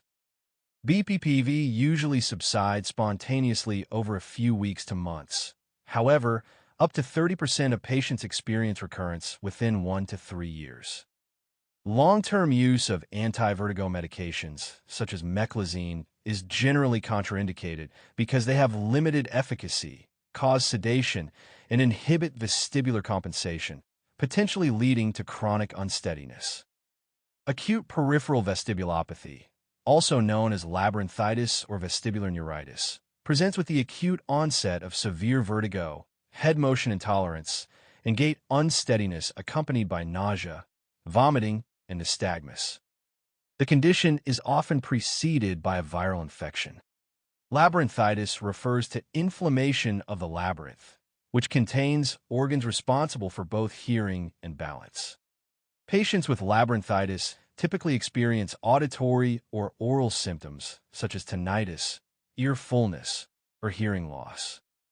A lateral pontine or cerebellar stroke in the anterior inferior cerebellar artery territory can produce similar symptoms, but is usually accompanied by additional findings such as occipital headache. Ataxia, nystagmus, and somatosensory deficits due to involvement of the spinal tract of the trigeminal nerve and the spinothalamic tract. Vestibular neuritis, in contrast, involves inflammation of the vestibular nerve, which is responsible for balance and equilibrium and lacks auditory symptoms. A lateral medullary or cerebellar stroke in the posterior inferior cerebellar artery territory may mimic vestibular neuritis, but presents with focal neurologic findings, including ataxia, sensory loss, dysphagia, and Horner syndrome. A key clinical fact is that if a patient complains of vertigo and vomiting without hearing loss for 1 week after a viral infection, the diagnosis is likely acute vestibular neuritis. Diagnosis is primarily one of exclusion, made only after more serious causes of vertigo, such as cerebellar or brainstem stroke, have been ruled out. Vertigo caused by acute peripheral vestibulopathy develops over minutes to hours, whereas vascular events present with a more hyperacute onset. Characteristic findings of acute peripheral vestibulopathy include an abnormal vestibulo-ocular reflex detected by the bedside head impulse test, in which the patient cannot maintain visual fixation during rapid head rotation toward the side of the lesion and exhibits a compensatory corrective saccade once the head stops moving. Nystagmus is predominantly horizontal and always beats in one direction, typically away from the affected ear. There is no vertical eye misalignment observed on alternate cover testing. If the patient is considered high risk, for example, having atypical eye findings or neurologic symptoms or signs, inability to stand independently, new onset headache or neck pain, age over 50, or the presence of stroke risk factors, then an MRI with diffusion-weighted imaging and MRA should be performed to exclude stroke. Treatment involves early administration of corticosteroids within 72 hours of symptom onset to reduce inflammation, along with anti-vertigo agents such as meclizine and antiemetics for symptomatic relief. The condition typically resolves spontaneously over a period of weeks to months. MéNièRE disease is a disorder of the inner ear that causes recurrent vertigo with unilateral auditory symptoms and affects approximately 1 in 500 individuals in the United States, being more common among women. The condition is characterized by an increased volume of endolymph, known as endolymphatic hydrops. Clinically, MéNièRE disease presents with a classic tetrad of episodic vertigo, tinnitus, oral fullness, and hearing loss. The episodes typically last from minutes to hours and are often accompanied by nausea and vomiting. Over time, patients progressively lose low-frequency hearing and may eventually become deaf on the affected side. Diagnosis is usually clinical and is based on the following criteria: at least 2 episodes of vertigo lasting 20 minutes or longer with remission between episodes, documented hearing loss on at least 1 occasion confirmed by audiometry, and the presence of tinnitus or oral fullness. MRI of the temporal bone is recommended to exclude other potential causes with similar presentations, such as tumors, aneurysms, or multiple sclerosis. Treatment includes both acute and chronic management approaches. During acute attacks, meclizine or benzodiazepines are administered to control the spinning sensation, while antiemetics are used to alleviate nausea and vomiting. For chronic management, dietary and lifestyle modifications are essential. Patients should restrict salt, caffeine, nicotine, and alcohol intake to prevent fluid retention. If symptoms persist despite these measures, beta-histine, a vasodilator that enhances inner ear circulation, or diuretics may be used. In severe unilateral cases where conservative therapy fails, intratympanic injection of gentamicin into the middle ear, absorbed by the inner ear, can significantly reduce the frequency and intensity of vertigo episodes. Key facts: the incidence of Haemophilus influenza type B meningitis has markedly decreased over the past 10 to 15 years due to routine vaccination. Additionally, a petechial or purpuric rash is characteristic of meningococcal meningitis. And Waterhouse-Friderichsen syndrome, which results from adrenal gland hemorrhage causing acute adrenal insufficiency, presents with profound hypotension and carries a high mortality rate. CNS infections. Meningitis. Acute bacterial meningitis is a life-threatening emergency, while viral, also called aseptic meningitis, is more common and clinically less severe. Risk factors for meningitis include recent ear infection, sinusitis, immunodeficiencies, recent neurosurgical procedures, crowded living conditions such as college dormitories or military barracks, and exposure to sick contacts. Common causative organisms include bacterial and viral pathogens. Among bacterial causes, Streptococcus pneumoniae is the #1 cause in adults. Neisseria meningitidis is the most common in teenagers. Group B Streptococcus and Escherichia coli are seen in neonates, while Haemophilus influenza serotype B and Listeria monocytogenes are other important pathogens. Among viral causes, enteroviruses such as echovirus and Coxsackie virus are most common, followed by HSV2, HIV, Cryptococcus neoformans, cytomegalovirus, HSV, varicella zoster virus, tuberculosis, toxoplasmosis, and JC virus, which causes progressive multifocal leukoencephalopathy. In Listeria meningitis, numerous gram-positive, rod-shaped bacilli may be isolated from the blood. The classic triad of meningitis includes fever, headache, and neck stiffness, present in about half of patients.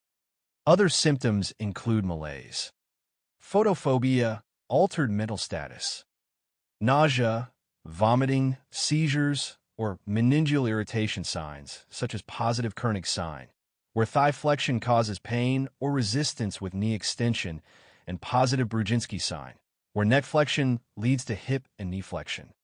The best initial diagnostic test is lumbar puncture for cerebrospinal fluid, CSF, analysis, gram stain, and culture, ideally before antibiotics are started.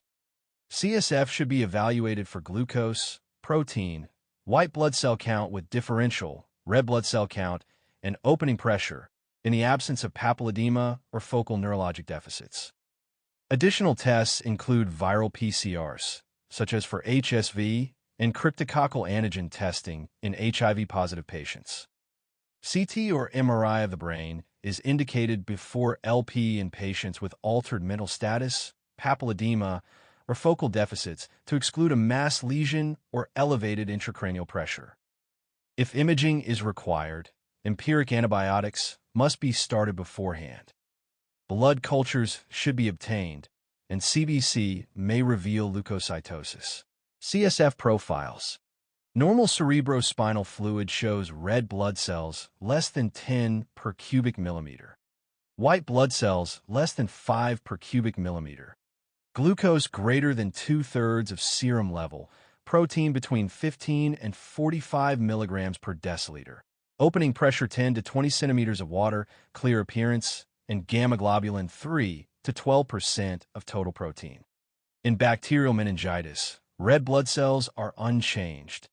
White blood cells are increased above 1,000 with polymorphonuclear predominance. Glucose is decreased. Protein is markedly increased. Opening pressure is high. Appearance is cloudy or purulent, and gamma globulin is normal or increased. In viral or aseptic meningitis, red blood cells are normal. White blood cells are increased with mononuclear or lymphocytic predominance. Glucose is normal. Protein is normal or mildly elevated. Opening pressure is normal or slightly increased. Appearance is clear, and gamma globulin is normal or slightly increased. In subarachnoid hemorrhage, red blood cells are increased. White blood cells are increased. Glucose is normal. Protein is elevated. Opening pressure is normal or increased. Appearance is yellow or red, and gamma globulin is normal or slightly elevated. In Guillain-Barré syndrome, red and white blood cells are normal. Glucose is normal or slightly increased. Protein is markedly increased. Opening pressure is normal. Appearance is clear or yellow due to high protein, and gamma globulin is normal. In multiple sclerosis, red blood cells are normal. White blood cells are normal or slightly increased. Glucose and protein are normal. Opening pressure is normal. Appearance is clear, and gamma globulin is increased. In idiopathic intracranial hypertension, red and white blood cells are normal. Glucose and protein are normal. Opening pressure is markedly increased. Appearance is clear, and gamma globulin is normal. The most accurate treatment for bacterial meningitis is rapid administration of empiric antibiotics. Empiric therapy is determined by age and risk factors. In infants less than 1 month old, common organisms include group B Streptococcus, E. coli, gram-negative bacilli, and listeria, and treatment is ampicillin plus cefotaxime or gentamicin. For infants age 1 to 3 months, likely organisms include S. pneumoniae, N. meningitis, and H. influenza type B, and treatment is vancomycin plus ceftriaxone or cefotaxime. From 3 months to adulthood, common organisms are N. meningitis, and S. pneumoniae, treated with vancomycin plus ceftriaxone or cefotaxime. In adults over 50 years old, or those with alcoholism, chronic illness, or immunocompromise, causative organisms include S. pneumoniae, gram-negative bacilli, listeria, and N. meningitis, and treatment is ampicillin plus vancomycin plus cefotaxime or ceftriaxone. Most cases of viral meningitis are managed with supportive care and close follow-up. Close contacts of patients with meningococcal meningitis should receive prophylaxis with rifampin. Ceftriaxone, preferred in pregnancy, or ciprofloxacin, avoided in pregnancy and in individuals under 18 years of age, and vaccination with the meningococcal vaccine. Dexamethasone reduces mortality. Hearing loss and short-term neurologic complications in adults with bacterial meningitis caused by S. pneumoniae if given 15 to 20 minutes before antibiotics, and decreases hearing loss in children with H. influenza type B meningitis. In immunocompromised patients, neonates, or adults over 50 years old, ampicillin should be added to cover listeria. Complications of meningitis include sensorineural hearing loss, mental impairment, seizures, cerebral edema, increased intracranial pressure, brain abscess, ventriculitis or hydrocephalus, focal neurologic deficits such as cranial nerve palsies, hyponatremia, coma, and death. Cryptococcal meningitis primarily affects individuals with compromised immune systems, especially those with AIDS, and is often associated with exposure to pigeon droppings. The condition presents with a subacute onset of headache, fever, impaired mentation, and signs of increased intracranial pressure, while classic meningeal signs, such as neck stiffness, may be absent. The differential diagnosis includes toxoplasmosis, lymphoma, tuberculosis meningitis, AIDS dementia complex, progressive multifocal leukoencephalopathy, HSV encephalitis, and other fungal infections. Diagnosis is established by lumbar puncture, which typically reveals decreased cerebrospinal fluid glucose, increased protein, elevated leukocyte count with a predominance of mononuclear cells, and significantly increased opening pressure.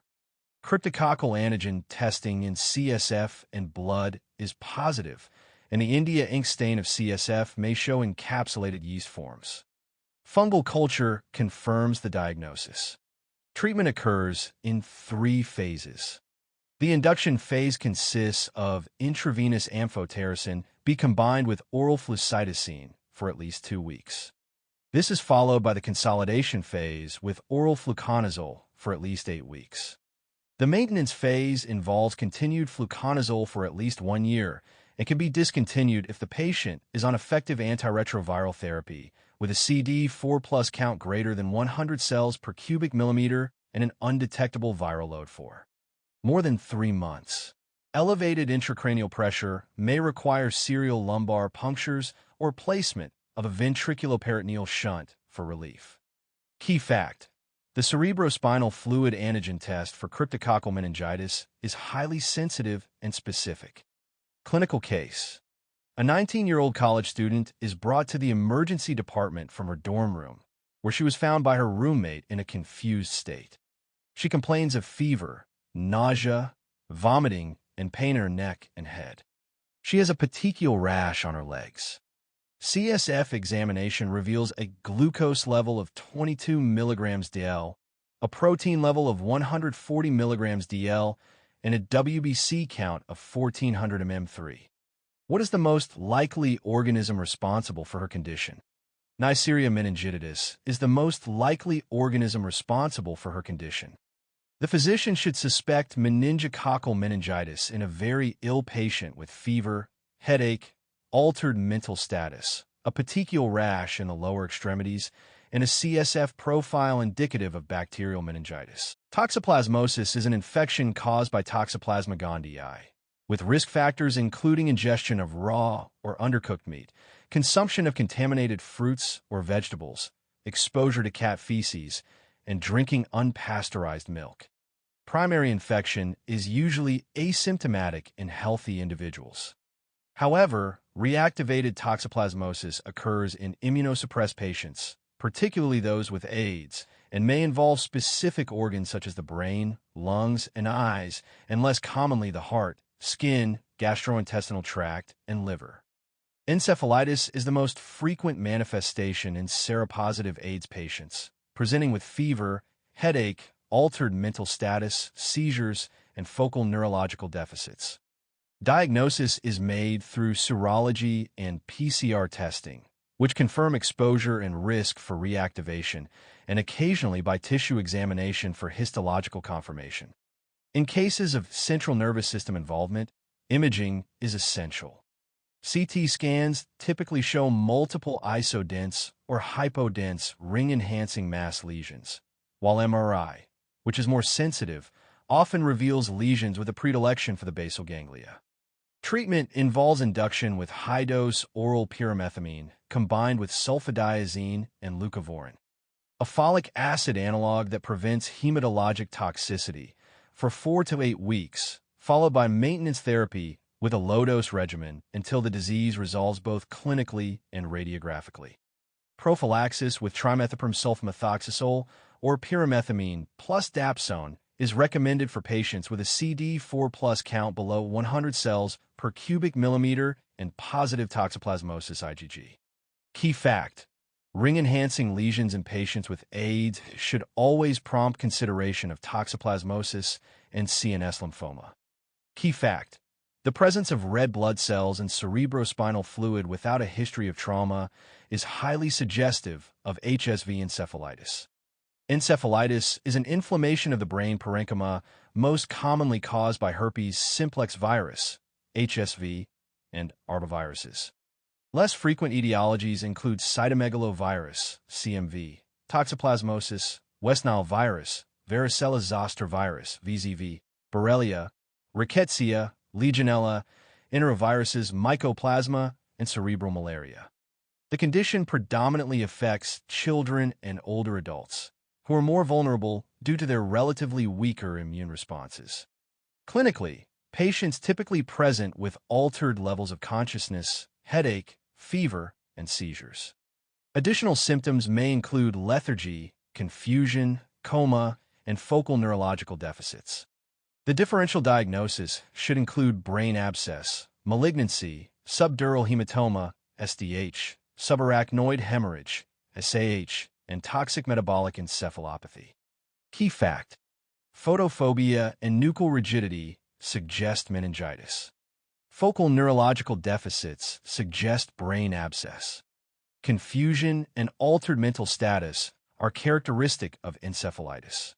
For diagnosis, a CT scan should be obtained immediately to rule out other life-threatening causes of neurological symptoms. In HSV encephalitis, imaging may demonstrate characteristic temporal lobe signal abnormalities, as seen on MRI or FLAIR sequences. Cerebrospinal fluid, CSF, analysis typically shows lymphocytic pleocytosis and moderately increased protein levels. The glucose level may be low in tuberculous, fungal, bacterial, or amoebic infections. Comprehensive CSF studies should include gram stain for bacteria, acid-fast stain for mycobacteria, India ink stain for Cryptococcus, and cultures for all organism types. Polymerase chain reaction, PCR, testing should be performed for HSV, CMV, Epstein-Barr virus, EBV, VZV, and enteroviruses. West Nile virus IgM serology should be obtained, and if the clinical history suggests, additional studies such as wet preparation for free-living AIM-Bay and Giemsa staining for trypanosomes should be considered. Treatment is etiology-specific. For HSV encephalitis, immediate intravenous acyclovir is the treatment of choice, with foscarnet reserved for acyclovir-resistant cases. CMV encephalitis should be treated with intravenous ganciclovir, with or without foscarnet. When Rocky Mountain spotted fever or ehrlichiosis is suspected, doxycycline is the preferred therapy, and ceftriaxone is indicated for Lyme encephalitis. A brain abscess is a focal suppurative infection of the brain parenchyma characterized by a ring-enhancing appearance on imaging due to the formation of a fibrous capsule. The most common causative organisms are streptococci, staphylococci, and anaerobes, with 80% to 90% of infections being polymicrobial. Non-bacterial causes include Toxoplasma gondii and Candida, while Aspergillus and zygomycosis are important considerations in immunocompromised patients. Neurocysticercosis should be suspected in individuals from endemic areas such as Central and South America, Sub-Saharan Africa, and Asia. Transmission occurs through three main routes. Direct spread accounts for 25% to 50% of cases and arises from nearby infections such as paranasal sinusitis, otitis media, mastoiditis, or dental infections. It frequently affects young men and is often caused by Streptococcus milleri, a member of the alpha-hemolytic viridans streptococci group. Direct inoculation can occur following head trauma or neurosurgical procedures. Hematogenous spread accounts for approximately 25% of cases, typically resulting in multiple poorly encapsulated abscesses distributed along the middle cerebral artery territory, particularly at the gray-white junction. Clinically, patients often present with headache, the most common symptom, followed by drowsiness, inattention, confusion, and seizures. As the disease progresses, signs of increased intracranial pressure, ICP, and focal neurological deficits may develop. Key fact: the classic triad of headache, fever, and focal neurological deficit is seen in approximately 50% of brain abscess cases. For diagnosis, a CT scan reveals a ring-enhancing lesion with a low-density necrotic core, while MRI is the most accurate diagnostic modality due to its superior sensitivity for early and posterior fossa lesions. Lumbar puncture is contraindicated because it may precipitate fatal brainstem herniation. Laboratory findings may include peripheral leukocytosis, elevated erythrocyte sedimentation rate, ESR, and increased C-reactive protein, CRP, levels.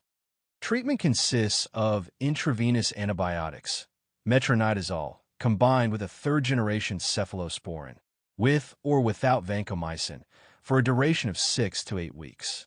Serial CT or MRI scans should be performed to monitor resolution, and abscesses smaller than 2 centimeters can often be managed medically. Surgical drainage through aspiration or excision may be required for diagnostic confirmation or therapeutic relief. Dexamethasone may be administered and tapered in severe cases to reduce cerebral edema, while intravenous mannitol can be used to lower ICP. Prophylactic anticonvulsants are also recommended to prevent seizures. Key fact: lumbar puncture is contraindicated in patients with a known or suspected brain mass lesion because of the risk of life-threatening uncal or cerebellar herniation. Disorders of the neuromuscular junction.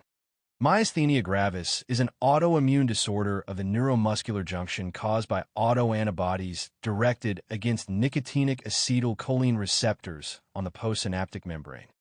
This binding blocks and destroys receptors, leading to impaired transmission of nerve impulses and producing a characteristic pattern of fatiguing muscular weakness. The condition shows a sex-specific age distribution, commonly affecting women between 20 and 30 years and men between 60 and 80 years. About 75% of patients have thymic disease, of which 85% show thymic hyperplasia and 15% have thymoma. The hallmark feature is muscle fatigability. Muscles that are small and frequently used, such as those controlling the eyelids and jaw, are most affected. This leads to ocular manifestations like ptosis and diplopia, facial weakness, and bulbar symptoms such as chewing fatigue, dysphagia, and dysarthria. Limb weakness typically worsens at the end of the day or after prolonged activity. Other distinguishing characteristics include the absence of autonomic symptoms, preservation of pupillary responses, normal sensation, and intact deep tendon reflexes. The weakness increases with repeated use of muscles and improves with rest. Myasthenia gravis and Lambert-Eaton myasthenic syndrome are both neuromuscular junction disorders, but differ in their causes and clinical presentation. Myasthenia gravis is caused by autoantibodies against the postsynaptic nicotinic acetylcholine receptors at the neuromuscular junction, whereas Lambert-Eaton myasthenic syndrome is caused by autoantibodies against the presynaptic voltage-gated calcium channels affecting both the neuromuscular junction and autonomic nervous system. In myasthenia gravis, muscle use worsens symptoms due to muscle fatigability, while in Lambert-Eaton syndrome, repeated muscle use temporarily improves strength, showing a phenomenon known as facilitation. Deep tendon reflexes are usually normal in myasthenia gravis, but may worsen with repeated testing, whereas they are initially diminished or absent in Lambert-Eaton and improve with repetition. Symptoms such as ptosis and diplopia are common in myasthenia gravis, but less common in Lambert-Eaton syndrome. Autonomic dysfunction, including dry mouth or constipation, is absent in myasthenia gravis, but typically present in Lambert-Eaton myasthenic syndrome. Myasthenic crisis is a rapid and life-threatening worsening of muscle weakness that can cause respiratory distress and airway obstruction due to respiratory and bulbar muscle fatigue. Common precipitating factors include infections, surgery, and certain medications such as aminoglycosides, fluoroquinolones, hydroxychloroquine, and beta blockers, which should be avoided when possible. The best initial diagnostic test is detection of acetylcholine receptor autoantibodies, AChR, and if these are negative but symptoms suggest myasthenia gravis, testing for muscle-specific kinase, MuSK, antibodies should be done. The most accurate test is electromyography, EMG, which shows muscle fatigability with a decremental response to repetitive nerve stimulation due to depletion of acetylcholine and receptor blockade by antibodies. The best imaging test is a contrast-enhanced CT or MRI of the chest to evaluate for thymic disease. Bedside tests include the ICE-PAC test, which temporarily relieves ptosis by reducing acetylcholinesterase activity, and the hydrophonium test, which transiently improves weakness by increasing acetylcholine levels of the synapse. A useful mnemonic for anticholinesterase toxicity is dumbbells, representing diarrhea, urination, meiosis, bradycardia, bronchorrhea, bronchospasm, emesis, lacrimation, lethargy, and salivation. The key clinical features of myasthenia gravis are ocular and bulbar muscle weakness that worsens with use, normal reflexes that may worsen with testing, and absence of autonomic dysfunction, often occurring in a patient with an anterior mediastinal mass, such as thymic hyperplasia or thymoma. Treatment of acute exacerbations or myasthenic crisis involves plasmapheresis or intravenous immunoglobulin, IVIG, with or without corticosteroids, along with monitoring vital capacity, inspiratory pressure, and airway patency to determine the need for ventilatory support. Chronic therapy includes acetylcholinesterase inhibitors, such as pyridostigmine, often combined with glycopyrrolate to control autonomic side effects, and immunosuppressive therapy with corticosteroids followed by agents like azathioprine for long-term control. Awareness of anticholinesterase toxicity is essential, as excessive cholinergic activity can mimic worsening of myasthenic symptoms. Thymectomy is indicated for all patients with thymoma and for patients under 60 years old with mild to moderate disease, as it can lead to significant clinical improvement. Lambert-Eaton myasthenic syndrome, or LEMS, is an autoimmune disorder of the neuromuscular junction caused by voltage-gated calcium channel, VGCC, autoantibodies. These antibodies bind to VGCCs on the presynaptic neuromuscular membrane and other presynaptic terminals throughout the autonomic nervous system, leading to decreased acetylcholine release. The result is a muscular weakness syndrome accompanied by autonomic dysfunction. LEMS can occur as a non-paraneoplastic autoimmune disease or as a paraneoplastic syndrome, most commonly associated with small cell lung carcinoma in about 62% of cases. Key fact: repetitive nerve stimulation reveals a characteristic incremental response in Lambert-Eaton myasthenic syndrome, muscle usability, but shows a decremental response in myasthenia gravis, muscle fatigability. The hallmark feature of LEMS is muscle usability, meaning that symptoms improve with activity. It typically presents with a gradual onset of proximal muscle weakness, causing difficulty with movements such as rising from a chair, walking, combing hair, or reaching overhead.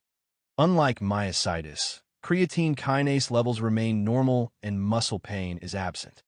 Muscle strength improves temporarily with continued activity because repeated depolarizations of presynaptic terminals help overcome the antibody-induced blockade of calcium channels.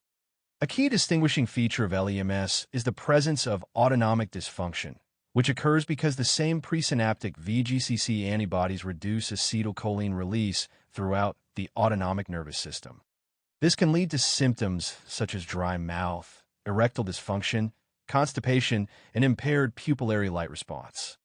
On examination, deep tendon reflexes are initially diminished or absent, but return or strengthen with repeated testing due to improved neuromuscular transmission, another example of muscle usability.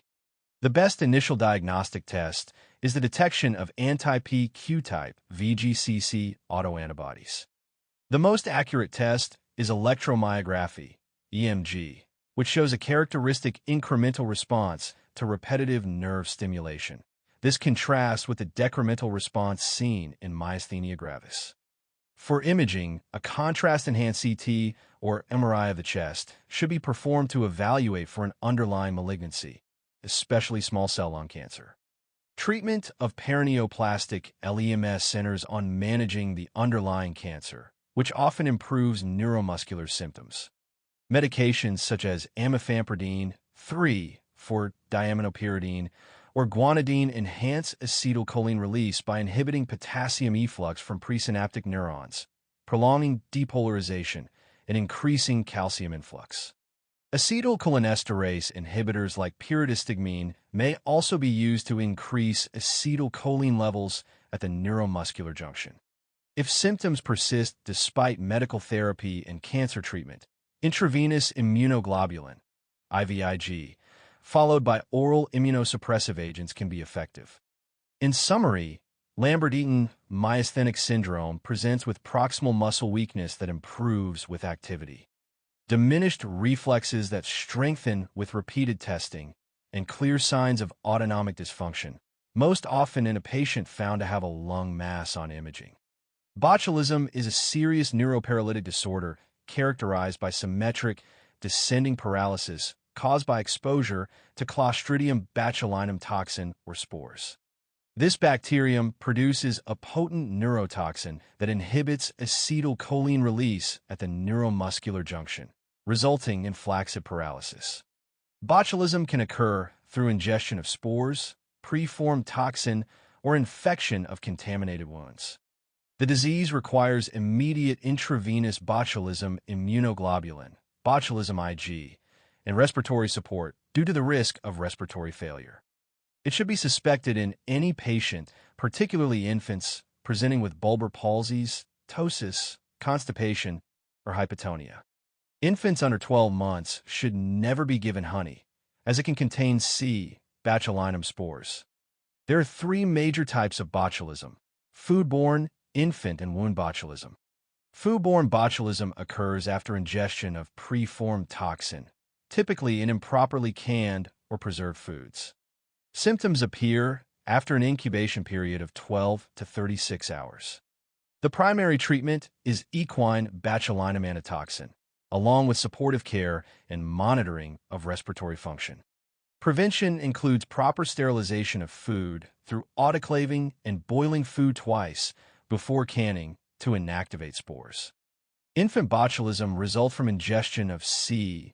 botulinum spores, which then germinate in the immature intestinal tract and produce toxin in vivo. The incubation period is variable, ranging from a few days to 4 weeks. It commonly presents with constipation, poor feeding, generalized weakness, and hypotonia described as floppy baby syndrome. The treatment is human botulism immunoglobulin, and prevention is achieved by avoiding honey or unsterile food products in infants under 12 months of age. Wound botulism occurs when spores contaminate a wound, often in individuals who use intravenous drugs or have traumatic injuries contaminated with soil. The spores germinate and release toxin locally, leading to symptoms after an incubation period of 4 to 14 days. Treatment includes equine botulinum antitoxin, surgical debridement of the wound, and appropriate antibiotic therapy when indicated. Prevention relies on avoiding drug use and maintaining proper wound care. Demyelinating disorders.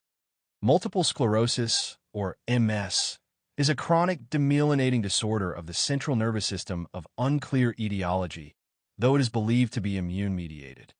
The disease primarily affects young adults, with a female-to-male ratio of approximately 2 to 1, and is most commonly diagnosed between the ages of 20 and 40. The risk of developing MS increases with distance from the equator during childhood, and it is more frequent in individuals with a personal or family history of autoimmune disease. A genetic association has been identified with the HLA-DRB1 locus. Multiple sclerosis can present in several clinical subtypes, including relapsing remitting, which is the most common, primary progressive, secondary progressive, and progressive relapsing forms. The hallmark of multiple sclerosis is the occurrence of multiple neurological complaints that are separated in both time and space, meaning the symptoms arise at different times and affect different areas of the central nervous system, not explained by a single lesion. As the disease advances, permanent neurological deficits tend to accumulate. A classic finding in MS is bilateral internuclear ophthalmoplegia, which results from demyelination of the medial longitudinal fasciculus on both sides and leads to impaired horizontal eye movements. Patients may also present with limb weakness, gait instability, paresthesias, Lermite sign, which is described as an electric shock-like sensation radiating down the spine or limbs with neck flexion, blurry vision, vertigo, nystagmus, urinary retention, bowel and sexual dysfunction, depression, and cognitive decline. Symptoms can transiently worsen with heat exposure, such as during a hot shower, a phenomenon known as Udhoff's phenomenon. The disease course is typically unpredictable, with relapses occurring on average every 1.5 years, each lasting between 2 and 8 weeks. Neurologic symptoms may remit completely between episodes or gradually become progressive over time. Among all forms, relapsing remitting MS generally carries the best prognosis. Pregnancy may be associated with a reduction in MS disease activity. However, there's an increased risk of disease exacerbation in the postpartum period. Diagnosis of multiple sclerosis relies on a thorough clinical history and neurological examination, supplemented by imaging and laboratory findings. The most accurate diagnostic tests include magnetic resonance imaging, MRI, and lumbar puncture, LP. MRI is the diagnostic test of choice and typically shows multiple asymmetric, often periventricular, white matter lesions, known as Dawson's fingers, which are especially prominent in the corpus callosum. Active demyelinating lesions enhance with gadolinium contrast, helping to distinguish new lesions from old ones. Cerebrospinal fluid analysis reveals an elevated immunoglobulin G, IgG, index and the presence of at least 2 oligoclonal bands not found in the serum. Findings that, while nonspecific, strongly support the diagnosis in the appropriate clinical context. A lumbar puncture is usually reserved for atypical cases in which the diagnosis remains uncertain after MRI evaluation. Treatment of multiple sclerosis is aimed at controlling acute exacerbations, modifying the disease course, and managing symptoms. Acute relapses are treated with high-dose intravenous corticosteroids, while plasma exchange may be used in patients who do not respond adequately to steroids. Disease-modifying therapies are used to reduce the frequency and severity of relapses and to delay disease progression. Natalizumab and ocrelizumab are highly effective options for patients who have not responded to other treatments. Although natalizumab carries a risk of progressive multifocal leukoencephalopathy, PML, patients with less aggressive disease may be treated with oral medications such as dimethyl fumarate or fingolimod. Beta-interferon and glatiramer acetate have the highest safety profiles but somewhat lower efficacy. Symptomatic therapy is an important part of MS management. Baclofen is used to reduce spasticity. Cholinergic medications help relieve urinary retention. Anticholinergics manage urinary incontinence. Carbamazepine or amitriptyline can be prescribed for painful paresthesias, and antidepressants are used to manage associated clinical depression. Guillain-Barré syndrome, or GBS, is an acute, rapidly progressive, autoimmune demyelinating disorder that affects the peripheral and cranial nerves, leading to muscle weakness and potential paralysis. It is commonly preceded by a recent infection, most notably Campylobacter jejuni, but can also follow viral infections or, in rare cases, influenza vaccination. The immune response triggered by the preceding infection leads to the production of antibodies that mistakenly attack the myelin sheath or axons of peripheral nerves. The most common subtype is acute inflammatory demyelinating polyneuropathy, while another variant, Miller-Fisher syndrome, is characterized by ophthalmoplegia, ataxia, and areflexia. Approximately 85% of patients achieve full or near-complete recovery, though the process may take several months to a year. A useful way to remember key features of Guillain-Barré syndrome is through the mnemonic, the 4 as of GBS. Acute inflammatory demyelinating polyradiculopathy, ascending paralysis, autonomic neuropathy, and albuminocytologic dissociation, which refers to increased albumin in the cerebrospinal fluid without a corresponding increase in white blood cells. Clinically, GBS typically presents with progressive, symmetric, ascending muscle weakness that evolves over hours to days, beginning distally in the legs and moving proximally. Deep tendon reflexes are decreased or absent, areflexia. As the paralysis progresses, it may involve the trunk, diaphragm, and cranial nerves, leading to facial weakness, dysphagia, and potentially respiratory compromise. About 25% of patients develop respiratory failure, requiring intubation and mechanical ventilation. Autonomic and sensory nerves may also be affected, resulting in glove and stocking distribution paresthesias and autonomic dysfunction, such as orthostatic hypotension, cardiac arrhythmias, and bladder or bowel disturbances. Hyponatremia is a potential complication and a poorer prognostic indicator. Diagnosis of Guillain-Barré syndrome is confirmed through a combination of clinical presentation and diagnostic testing. Nerve conduction studies demonstrate diffuse demyelination, evidenced by decreased nerve conduction velocity. Lumbar puncture findings show an elevated cerebrospinal fluid, CSF, protein concentration greater than 55 mg DL with a normal white blood cell count. This characteristic finding is known as albuminocytologic dissociation. It is important to differentiate GBS from tick-borne paralysis, which also causes ascending weakness, but is distinguished by normal CSF findings and the absence of autonomic dysfunction. Management of GBS focuses on supportive care and immunotherapy. Frequent monitoring of vital capacity and negative inspiratory force, INGEF, is essential to assess respiratory function and determine the need for intensive care unit admission for impending respiratory failure. First-line treatments include plasmapheresis and intravenous immunoglobulin, IVIG, both of which are effective in reducing the severity and duration of the disease. Corticosteroids are not indicated in the management of GBS, as they have not been shown to improve outcomes.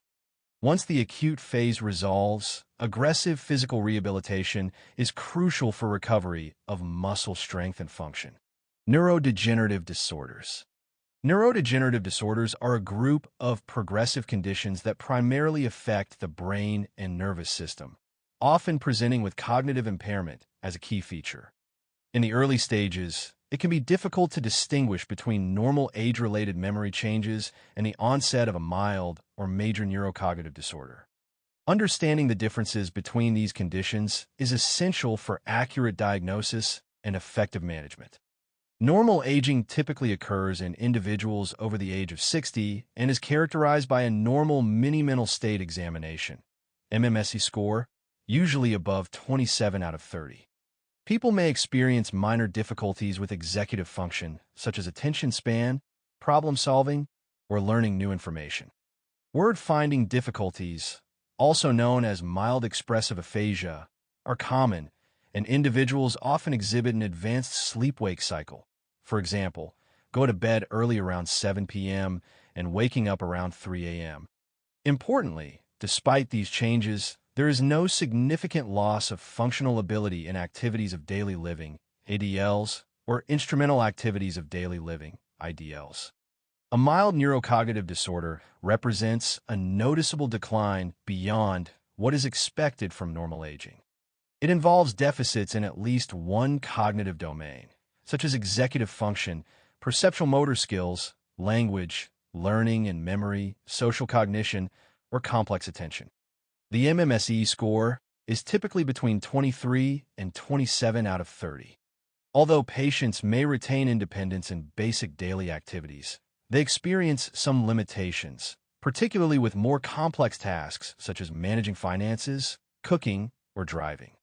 A major neurocognitive disorder, also known as dementia, involves a significant decline in one or more neurocognitive domains and is usually reflected by an MMSE score below 24. Functional independence is lost, and patients require assistance with ADLs and IEDLs. The most important risk factor for dementia is age. The classic 4 As of dementia help in clinical recognition. 1. Amnesia, progressive memory loss, or forgetting recent and past information. 2. Aphasia, language impairment, including forgetting words, struggling to communicate, or pretending to understand. 3. Apraxia, inability to perform pre-programmed motor tasks despite intact motor function, leading to difficulties in eating, dressing, using household items, or driving. 4. Agnosia, inability to recognize familiar objects or people. This can manifest as visual agnosia, not recognizing faces, auditory agnosia, failing to identify familiar voices, or alexia, difficulty reading or understanding written language. Sensory interpretation problems may also lead to incontinence or irritability due to unrecognized bodily sensations. It is important to differentiate dementia from delirium. Delirium has an acute onset, fluctuating course, and involves a change in level of consciousness. It is typically reversible once the underlying cause is treated, and the EEG in delirium shows an abnormal, acutely sick brain pattern. In contrast, dementia has a chronic and gradually progressive course, with no change in consciousness level, and the EEG remains normal. When evaluating suspected dementia, clinicians must first rule out reversible causes through a comprehensive assessment. This includes a detailed history, focusing on medications and social circumstances, such as bereavement that may cause pseudodementia, along with physical examination and laboratory tests. Important investigations include a complete blood count, CBC, thyroid function tests, vitamin B1 and B12 levels, metabolic panel, and screening for infections such as syphilis, VDRL test, and HIV. Brain imaging with CT or MRI is recommended to detect structural abnormalities.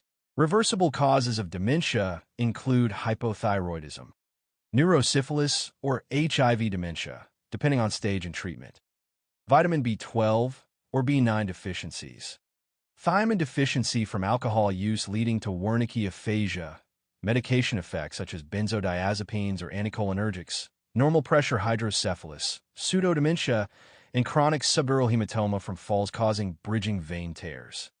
Irreversible causes include Alzheimer's disease, vascular or multi-infarct dementia, Parkinson's disease dementia, Lewy body dementia, Huntington disease, frontotemporal dementia, unresectable brain neoplasm, Wilson disease, progressive multifocal leukoencephalopathy, PML, prion diseases such as Creutzfeldt-Jakob disease, neurosyphilis or HIV dementia, late stages, and thiamine deficiency from alcohol abuse leading to Korsakoff syndrome. Dementias are progressive, chronic neurodegenerative diseases characterized by the continuous degeneration and loss of neurons in the brain. Early recognition of presenting features is essential for accurate diagnosis, as middle to late symptoms of various dementias can overlap significantly. Understanding the distinct patterns of onset, clinical presentation, pathology, and imaging findings is crucial for differentiating among the common types of dementia. Alzheimer's disease is the most common form of dementia and presents with a gradual onset of early memory impairment. The pathologic findings include extracellular neuritic plaques composed of amyloid beta, trapping, degenerating neuritic processes, and intracellular neurofibrillary tangles formed by hyperphosphorylated tau proteins. Additionally, intracellular Hirano bodies, rod-shaped aggregates of actin and associated proteins, particularly in the hippocampus, are observed. Imaging with MRI or CT reveals diffuse cortical atrophy, most prominently in the temporal and parietal lobes, along with hippocampal atrophy. This leads to hydrocephalus ex vacuo, characterized by ventriculomegaly that is proportional to increased sulcal size due to cortical volume loss. Vascular dementia presents with a stepwise, abrupt decline in cognitive function following each overt or subclinical stroke. The underlying pathology involves multiple infarctions affecting various regions of the cerebral cortex and subcortical structures. Brain imaging demonstrates evidence of old infarctions, including lacunar infarcts and extensive deep white matter changes secondary to chronic ischemia. This form of dementia is associated with atherosclerotic disease and small vessel pathology, and symptoms often depend on the areas of the brain affected. Frontotemporal dementia, also known as Pick disease, is characterized by a gradual onset of early personality and language changes rather than memory loss. Pathologic examination reveals neuronal intracellular accumulations of ubiquitinated TDP-43 proteins and Pick bodies. Imaging studies show unilateral or bilateral atrophy of the frontal and/or temporal lobes, leading to hydrocephalus ex vacuo. Functional imaging, such as fluorodeoxyglucose positron emission tomography, FDG PET, demonstrates frontotemporal hypoperfusion and hypometabolism, supporting the diagnosis. Clinically, patients exhibit disinhibition, apathy, loss of empathy, and speech or language difficulties, depending on the dominant affected lobe. Normal pressure hydrocephalus presents with a gradual onset of the classic triad of gait ataxia, urinary incontinence, and cognitive impairment, often described as wobbly, wet, and wacky. The pathophysiology involves decreased cerebrospinal fluid, CSF, absorption, leading to accumulation and expansion of the lateral ventricles. This ventricular enlargement stretches the corona radiata, disrupting motor pathways responsible for gait and continence. MRI is preferred over CT and reveals ventriculomegaly without cortical atrophy, meaning the sulcal size remains normal. This differentiates normal pressure hydrocephalus from other dementias associated with cortical volume loss. Creutzfeldt-Jakob disease, CJD, is a rare, rapidly progressive dementia characterized by abrupt cognitive decline and startle-induced myoclonus. It is caused by prion infection, leading to spongiform degeneration of brain tissue. Diagnostic testing includes real-time quaking-induced conversion, RT2IC, which detects prion proteins. MRI using diffusion-weighted imaging demonstrates increased T2 and FLAIR signal intensity in the putamen and caudate nuclei. EEG findings show periodic sharp, triphasic synchronous discharge complexes, which are characteristic of CJD. The disease typically progresses over weeks to months and is universally fatal. Dementia with Lewy bodies is a gradually progressive dementia, though more rapid in course than Alzheimer's disease. It is characterized by visual hallucinations, daily fluctuations in cognition, Parkinsonism, and REM sleep behavior disorder. Pathologic findings reveal round, eosinophilic cytoplasmic inclusions composed of alpha-synuclein, known as Lewy bodies. When these inclusions are found in the cerebral cortex, the condition is termed dementia with Lewy bodies, DLB, whereas subcortical or midbrain involvement corresponds to Parkinson's disease dementia. MRI imaging reveals cortical atrophy with relatively limited hippocampal atrophy compared to Alzheimer's disease. Clinically, DLB is distinguished by its prominent visual hallucinations, cognitive variability, and early Parkinsonian motor symptoms.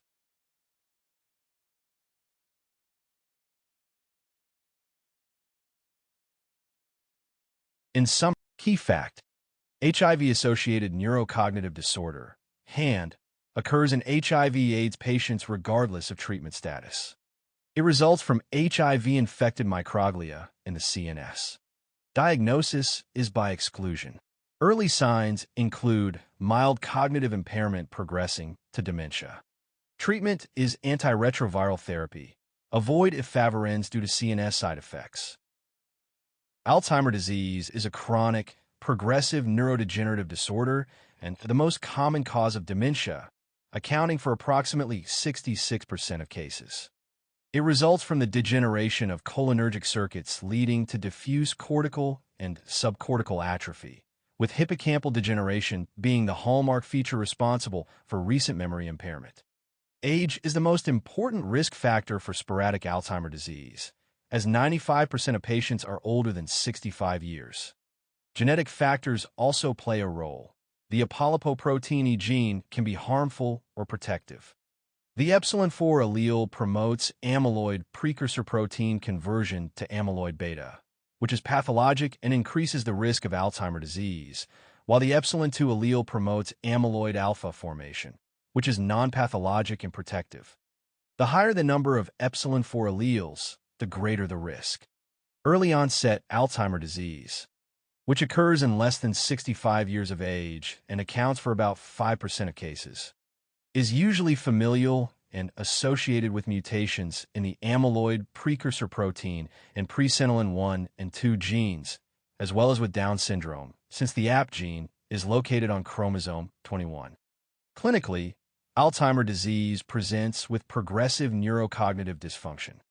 Degeneration of cholinergic circuits to the hippocampus causes early declarative episodic recent memory impairment, which is the earliest and most important clinical finding. As the disease progresses, continued cortical and subcortical degeneration leads to worsening memory loss, including long-term memory. Early to intermediate findings include executive dysfunction, such as impaired judgment, problem solving, and poor work performance, as well as visuospatial impairments, such as getting lost in familiar areas and language difficulties, including naming, comprehension, and fluency issues. Other cognitive domains are affected in intermediate to late stages. Behavioral and psychiatric manifestations typically appear in the middle to late stages of the disease, with personality changes, apathy, social withdrawal, irritability, aggression, and psychosis being common. Incontinence and motor dysfunction, such as apraxia for learned motor tasks, occur in the late stages of Alzheimer's disease and are not seen early in the course. A helpful mnemonic to differentiate Alzheimer's disease from normal pressure hydrocephalus is DUM versus MUD. In Alzheimer's disease, the order of symptoms is dementia first, followed by urinary incontinence, and then motor symptoms, DUM. In normal pressure hydrocephalus, motor dysfunction, typically gait ataxia, occurs first, followed by urinary incontinence, and then dementia MUD. Diagnosis of Alzheimer's disease is primarily clinical but supported by imaging and pathology. MRI or CT imaging shows diffuse cortical atrophy, particularly in the temporal and parietal lobes, with marked hippocampal atrophy and resultant hydrocephalus ex vacuo due to volume loss. Pathologic findings include extracellular neuritic plaques formed by amyloid beta entrapping neuritic processes, which may lead to cerebral amyloid angiopathy and lobar hemorrhage. Intracellular neurofibrillary tangles composed of hyperphosphorylated tau proteins and intracellular Hirano bodies, which are rod-shaped aggregates of actin and associated proteins, especially found in the hippocampus. Treatment for mild to moderate Alzheimer's disease involves acetylcholinesterase inhibitors such as donepezil, galantamine, or rivastigmine. These drugs address the widespread cholinergic deficiency by increasing synaptic acetylcholine levels, leading to modest improvement in cognitive and global functioning, though they do not alter disease progression. Common adverse effects include nausea, dizziness, and insomnia, as well as other cholinergic side effects. Anticholinergic medications should be avoided because they can worsen cognitive impairment. Vitamin E supplementation may be used for its antioxidant properties in mild to moderate dementia, though evidence for its benefit remains inconclusive. It is often used due to its safety. In moderate to severe cases, memantine, an NMDA receptor antagonist, is added to reduce glutamate-induced excitotoxicity, providing neuroprotection and slowing progressive symptomatic decline. Its side effects include dizziness, confusion, and hallucinations. Vascular dementia is a form of dementia associated with a history of stroke or cerebrovascular disease and is the second most common type of dementia after Alzheimer's disease. It results from reduced blood flow to the brain, leading to ischemic damage and cognitive decline. Clinically, vascular dementia presents with a stepwise decline in cognitive function, where periods of stability are interrupted by sudden deteriorations corresponding to new vascular events. Impaired executive function, such as poor planning, judgment, and problem-solving, often occurs before memory deficits. Patients may also exhibit neurological findings consistent with prior strokes, including sensory or motor deficits. Major risk factors include increasing age, hypertension, diabetes mellitus, coronary artery disease, embolic sources, and a previous history of stroke. A key distinguishing feature is the abrupt onset and stepwise progression of symptoms, especially when motor symptoms change suddenly, rather than the gradual, steady decline seen in Alzheimer's disease. Diagnosis is based on the presence of dementia or mild cognitive impairment, along with clear evidence of cerebrovascular disease on history, physical examination, or neuroimaging. The clinical course should show an abrupt or stepwise progression or a clear relationship to stroke, and symptoms must not be better explained by other progressive non-vascular dementias. Treatment follows the same principles used for stroke prevention and management. This includes aggressive control of risk factors for atherosclerotic cardiovascular disease, such as hypertension, diabetes, and hyperlipidemia, along with lifestyle modification and antiplatelet therapy when indicated. The goal is to prevent further vascular injury and slow cognitive decline. Frontotemporal dementia, also known as PIC disease, is a rare, progressive, and irreversible neurodegenerative disorder that primarily affects the frontal and/or temporal lobes of the brain. It typically presents as an early-onset dementia, most often in individuals in their 50s to 60s, and includes a spectrum of subtypes depending on the regions of the brain involved. The behavioral variant of frontotemporal dementia is the most common form and is marked by early and progressive personality and behavioral changes reflecting degeneration of the frontal cortex. Patients exhibit disinhibition, socially inappropriate behavior, apathy, loss of empathy or sympathy, hyperorality such as binge eating or putting objects in the mouth, and compulsive or repetitive behaviors. Some individuals may also develop motor symptoms depending on the affected areas. The primary progressive aphasia subtype affects the temporal lobes and presents with gradual decline in language abilities. Patients experience speech apraxia, word-finding difficulty, and impaired language comprehension or usage. During the early stages, other cognitive functions generally remain intact. Diagnosis is primarily clinical and supported by imaging studies. MRI typically shows unilateral or bilateral frontal and/or temporal lobe atrophy, leading to hydrocephalus ex vacuo.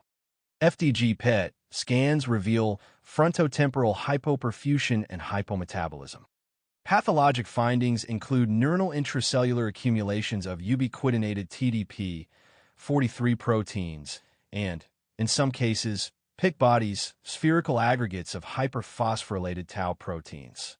Treatment is supportive only, as no disease-modifying therapies currently exist.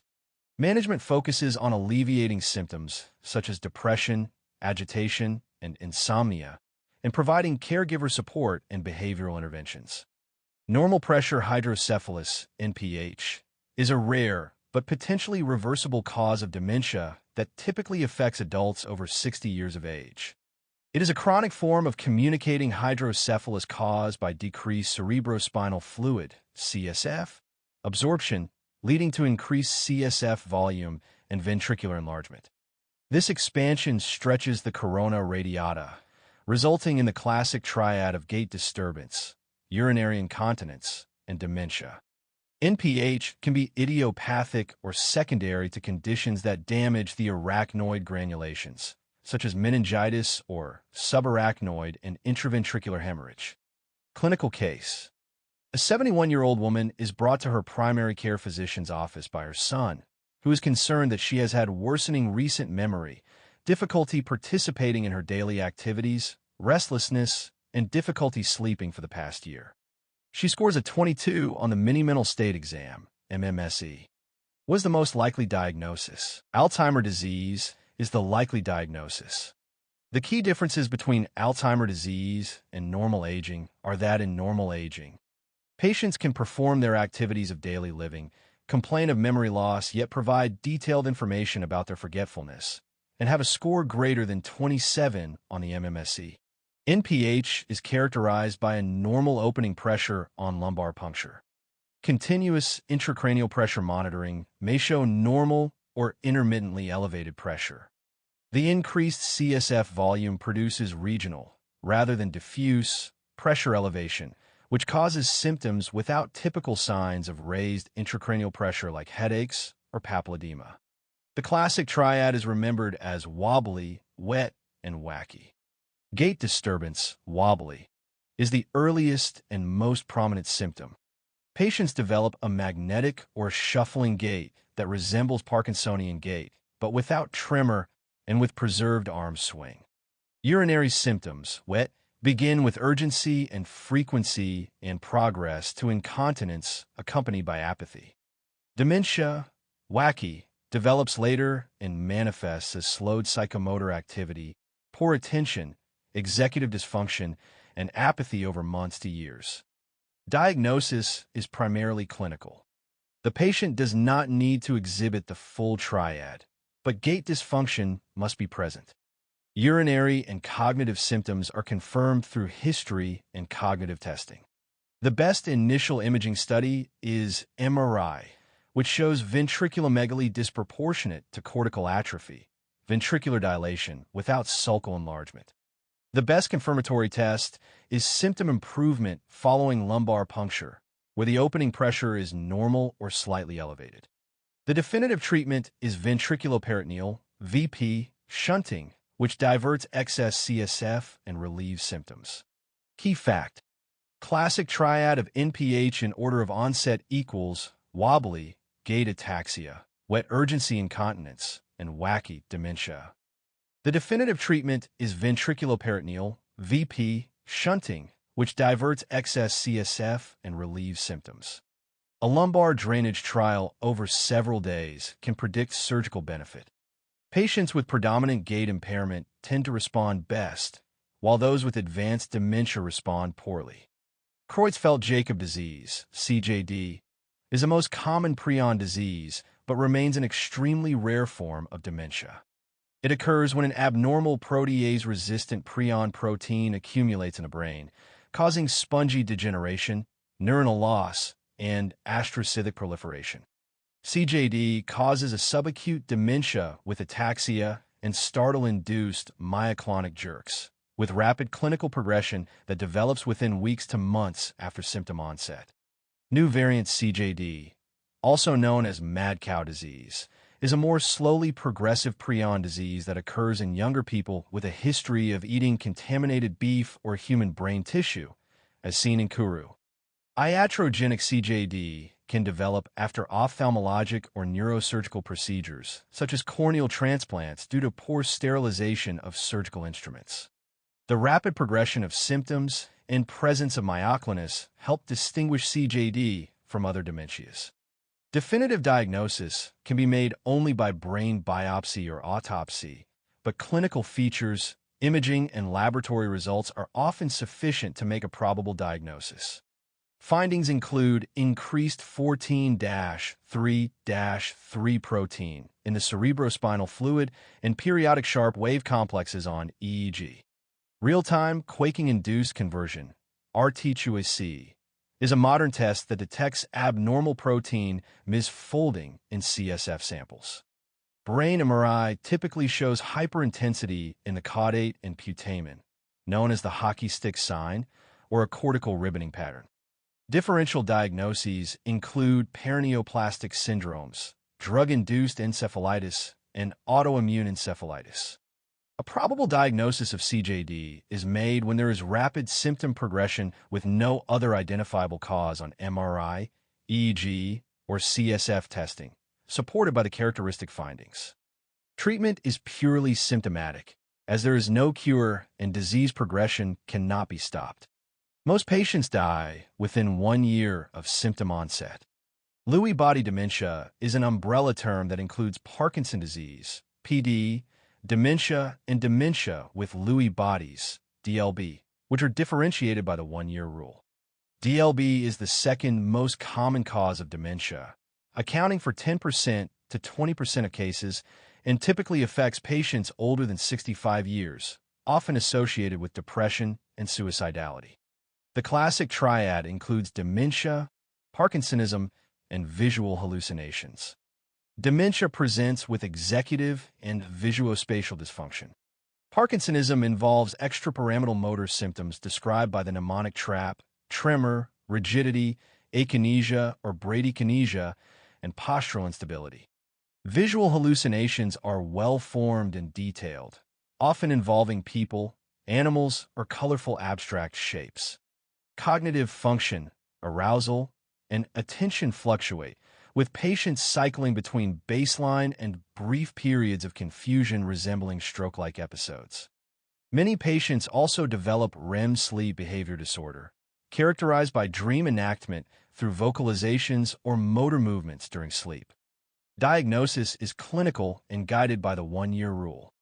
Dementia with Lewy bodies is diagnosed when cognitive impairment occurs before or within 1 year of Parkinsonism onset, whereas Parkinson's disease dementia is diagnosed when cognitive decline develops more than 1 year after Parkinsonism. MRI may reveal cortical atrophy with limited hippocampal atrophy, distinguishing it from Alzheimer's disease. Pathologically, PD, PDD, and DLB share round eosinophilic inclusions of alpha-synuclein, known as Lewy bodies, found in cortical neurons in DLB and the basal ganglia in PD and PDD, representing a disease spectrum. Treatment involves acetylcholinesterase inhibitors, such as donepezil, galantamine, and rivastigmine for cognitive symptoms. Parkinsonian features are treated similarly to PD, but with lower doses and slower titration to avoid worsening hallucinations or psychosis caused by increased dopamine levels. Movement disorders. Huntington's disease is an autosomal dominant neurodegenerative disorder caused by excessive trinucleotide CAG repeats on chromosome 4 during spermatogenesis, which produces an abnormally long Huntington protein. This leads to glutamate excitotoxicity via the NMDA receptor, degeneration of the cerebrum and striatum, specifically the caudate and putamen, resulting in loss of gamma-aminobutyric acid, GABA, and acetylcholine, ACH, and unbalanced dopamine activity. The outcome is a triad of motor, memory, and mood symptoms including chorea, executive dysfunction, and irritability. Huntington's disease progresses slowly, has only symptomatic treatments, and typically results in death within 10 to 20 years. The disease usually presents between the ages of 30 and 50 and is often associated with a family history suggestive of anticipation, meaning earlier onset and worsening of symptoms in successive generations. Relatives may sometimes have been misdiagnosed with psychiatric illnesses or suicide. Huntington's disease manifests through a triad of motor, memory, and mood disturbances.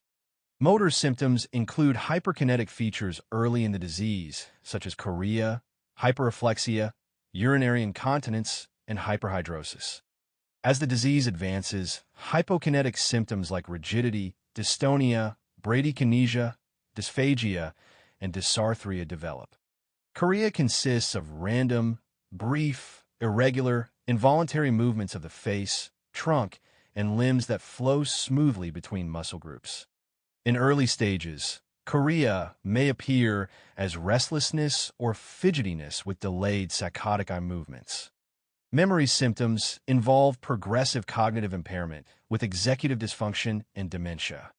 Mood symptoms often appear before motor symptoms and include irritability, depression, and strained personal relationships.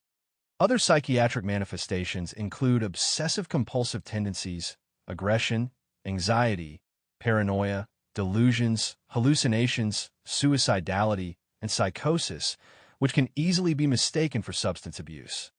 Diagnosis is based on characteristic clinical features, motor, memory, and mood symptoms, combined with a supportive family history, particularly noting anticipation or relatives misdiagnosed with psychiatric conditions or suicide.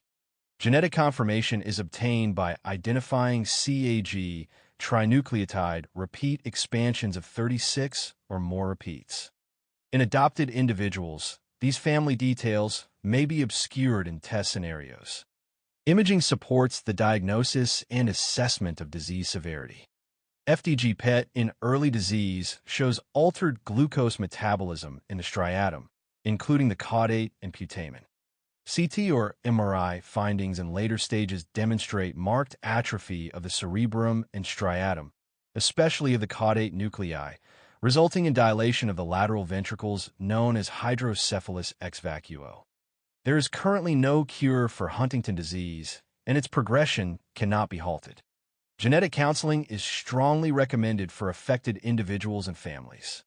Treatment is symptomatic, focusing on both motor and psychiatric features. Mood disorders such as psychosis or agitation are managed with atypical neuroleptics, while depression and anxiety are treated with selective serotonin reuptake inhibitors, SSRIs, which are first-line therapy. Management of chorea depends on accompanying psychiatric symptoms.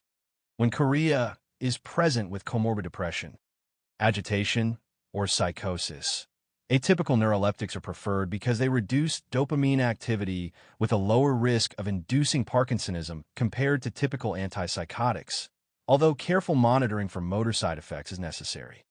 For patients with chorea but without depression, agitation, or psychosis, vesicular monoamine transporter 2, VMAT2, inhibitors such as tetrabenazine or deutetrabenazine are used. These monoamine depleting agents inhibit VMAT2, decreasing dopamine packaging into vesicles and consequently reducing dopamine release, which helps control choreiform movements.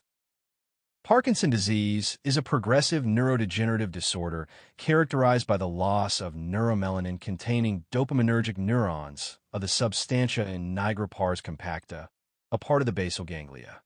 Pathologic examination reveals round, eosinophilic inclusions of alpha-synuclein in degenerating neurons.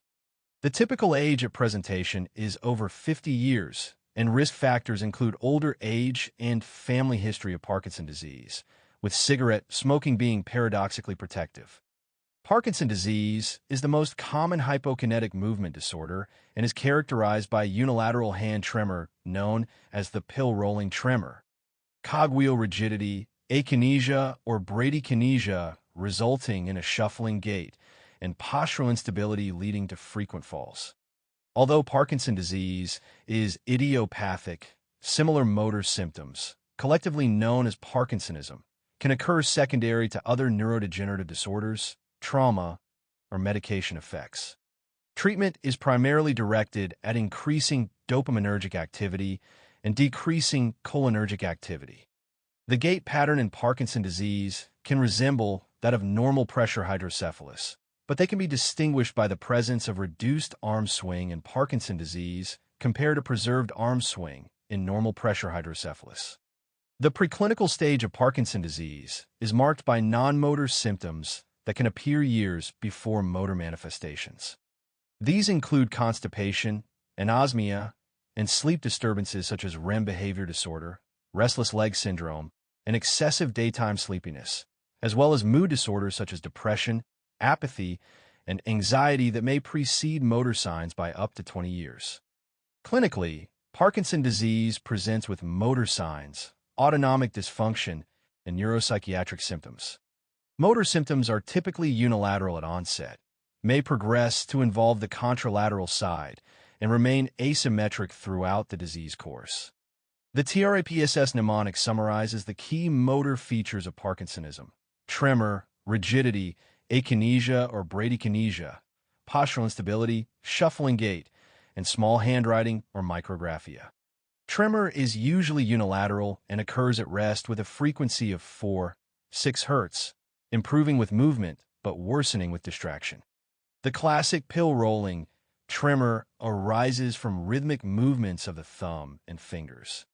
Rigidity presents as increased resistance to passive movement, either uniform as in lead pipe rigidity or oscillating as in cogwheel rigidity, producing a ratchet-like motion. Akinesia or bradykinesia refers to slowness or absence of movement and manifests as a narrow-based shuffling gait with shortened stride length and reduced arm swing. Micrographia or small handwriting, hypomimia or masked facial expression, and hypophonia or soft, monotonous speech. Postural instability is marked by a flexed posture, loss of balance during stopping or turning, and frequent falls. Autonomic dysfunction in Parkinson's disease includes neurogenic orthostatic hypotension, supine hypertension, excessive sweating, oily skin, constipation, sexual dysfunction, urinary urgency, and dysphagia.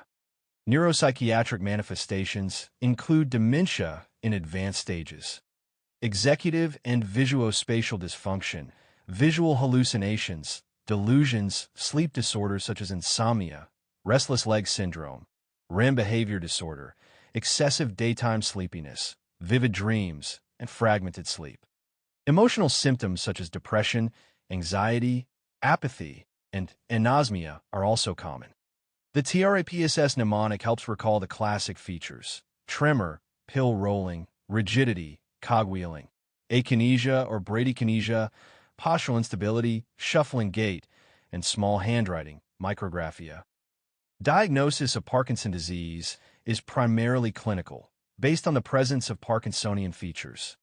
However, these features can appear in other disorders. Clinical suspicion for alternative causes increases when there is a lack of adequate response to levodopa or the presence of additional atypical findings. For instance, Parkinsonism with prominent dysautonomia suggests multi-system atrophy of the Parkinsonian type, Scheidrager syndrome, while Parkinsonism with cerebellar ataxia indicates multi-system atrophy of the cerebellar type. Parkinsonism accompanied by oculomotor deficits, such as vertical gaze, palsy, without tremor points toward progressive supranuclear palsy. If cognitive impairment, dystonia, sensory loss, or myoclonus is present, corticobasal degeneration should be suspected. Drug-induced Parkinsonism is caused by agents that reduce dopamine activity. Common causes include typical antipsychotics, antiemetics such as metoclopramide, vesicular monoamine depleters such as tetrabenazine and reserpine, and certain calcium channel blockers like flunarizine and cinnarizine. Less common causes include atypical antipsychotics such as clozapine and quetiapine, mood stabilizers such as lithium, antiepileptics like valproic acid and phenytoin, antiarrhythmics like amiodarone, and the illicit drug contaminant in PP, which selectively destroys dopaminergic neurons in the substantia nigra. Liver involvement should raise suspicion for Wilson disease or hemochromatosis. Dementia may coexist as Parkinson's disease dementia or Lewy body dementia. Treatment of Parkinson's disease focuses on restoring the balance between dopamine and acetylcholine activity, as degeneration of dopaminergic neurons leaves cholinergic pathways relatively unopposed. Dopamine normally promotes movement by activating the direct pathway and inhibiting the indirect pathway, while acetylcholine inhibits the direct pathway and activates the indirect pathway, thereby suppressing movement. Therapy aims to increase dopaminergic and decrease cholinergic activity. Common side effects of dopamine-enhancing agents include nausea, vomiting, orthostatic hypotension, excessive sleepiness, dyskinesias, confusion, and hallucinations. Initial treatment in patients under 65 years often begins with agents other than levodopa-carbidopa to delay long-term complications such as the on-off phenomenon. For mild symptoms with minimal interference in daily life. First-line therapy for any age includes MAOB inhibitors such as selegiline, razagiline, or sulfinamide, which inhibit brain monoamine oxidase B and thereby increase central dopamine levels. Patients consuming tyramine-rich foods like cheese while taking MAOB inhibitors may experience hypertension, though the risk is lower than with MAOA inhibitors. For tremor-dominant disease, M1 muscarinic acetylcholine receptor antagonist, such as trihexyphenidyl or benztropine, may be used with caution in older adults. Alternatively, amantadine, which increases dopamine activity and has mild anticholinergic properties, may be helpful for mild to moderate symptoms impacting daily living. Key fact: in a patient with severe Parkinson's disease who develops psychosis, the patient should not stop PD medications. This would lead to severe akinesia. Instead, the patient should use quetiapine, which is the antipsychotic with the least amount of movement side effects. It's quiet. Best therapy: non-ergot dopamine receptor agonists such as pramipexole, ropinirole, or rotigotine are preferred, especially in younger patients under 65 years, and can be used as monotherapy.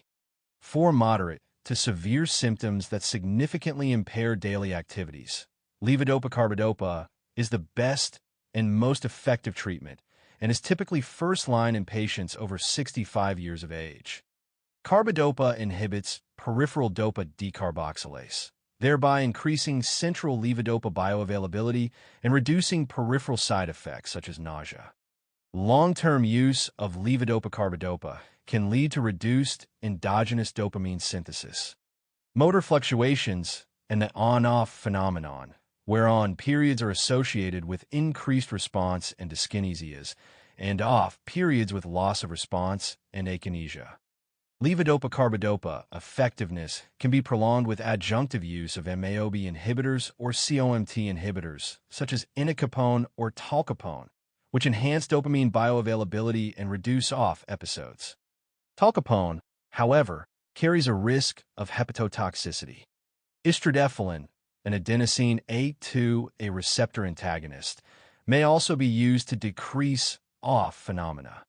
Surgical options, such as deep brain stimulation of the subthalamic nucleus or globus pallidus internus, may be considered in younger patients under 40 years or those with severe disease refractory to medical therapy. Caution is required with drugs possessing antidopaminergic activity, such as metoclopramide, prochlorperazine, and most antipsychotics, as they can worsen Parkinsonism. If psychosis develops, patients should not discontinue antiparkinsonia medications, as this could lead to severe akinesia. Instead, quetiapine is preferred due to its minimal extrapyramidal side effects. Pimavanserin, a serotonin 5-HT2 a receptor inverse agonist, is another option for treating psychosis in Parkinson's disease, as it does not affect dopamine pathways.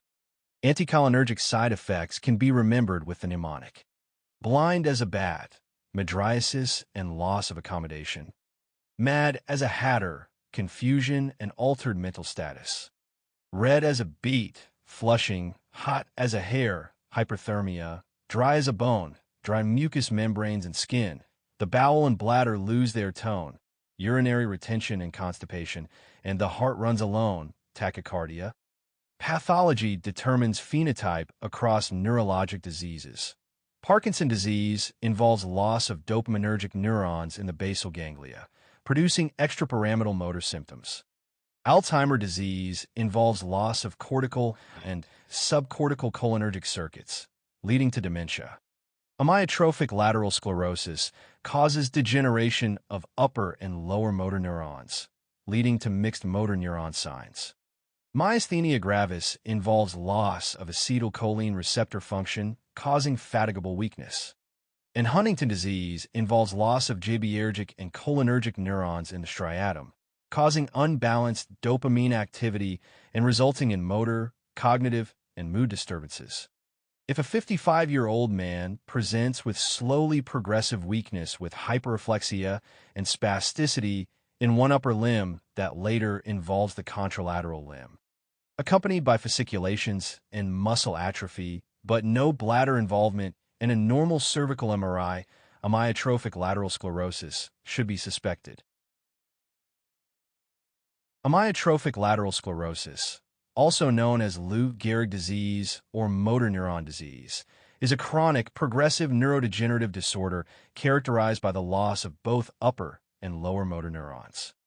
The condition is most commonly sporadic, accounting for approximately 90% of cases, though familial genetic forms also exist. Risk factors include increasing age, a positive family history, and cigarette smoking. The disease follows an unrelenting course and almost invariably progresses to respiratory failure and death, typically within 5 years of diagnosis.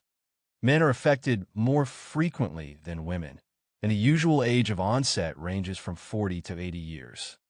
Clinically, amyotrophic lateral sclerosis presents with asymmetric, slowly progressive weakness that evolves over months to years, affecting the limbs, diaphragm, and lower cranial nerves.